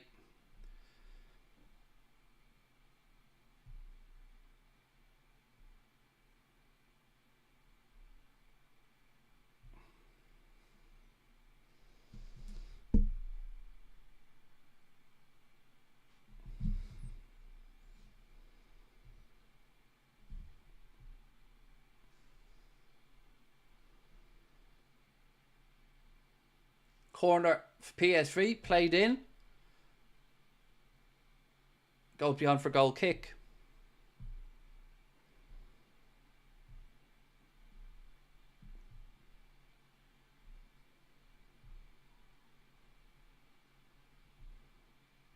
Come on, you fuckers.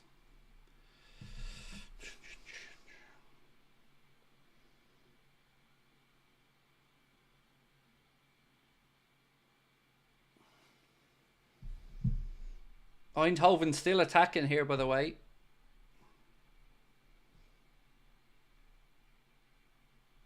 Bakayoko.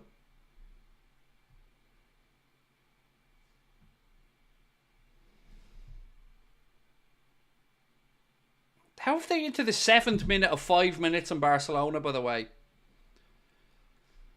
7th minute of 5 minutes added on.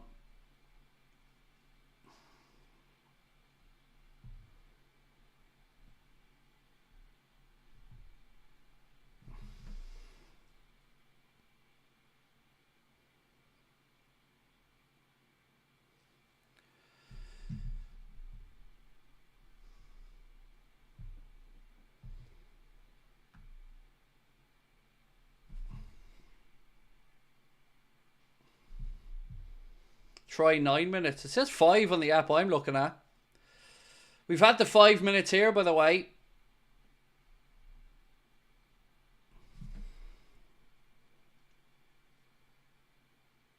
Yep, it's over. Barca drew. We're top. That game's done and dusted. Liverpool top the Champions League league phase. Barca draw 2-2. Kelleher's up here from the back for Liverpool for the last chance saloon. Free kick deep into our own half. Cost us to take it. It's deep in. It's headed up in the air and hooked away by PSV as Liverpool look to get bodies back to try and defend this. It's kind of irrelevant at this point. And they've missed side netting. It's all over. PSV win by 3-2.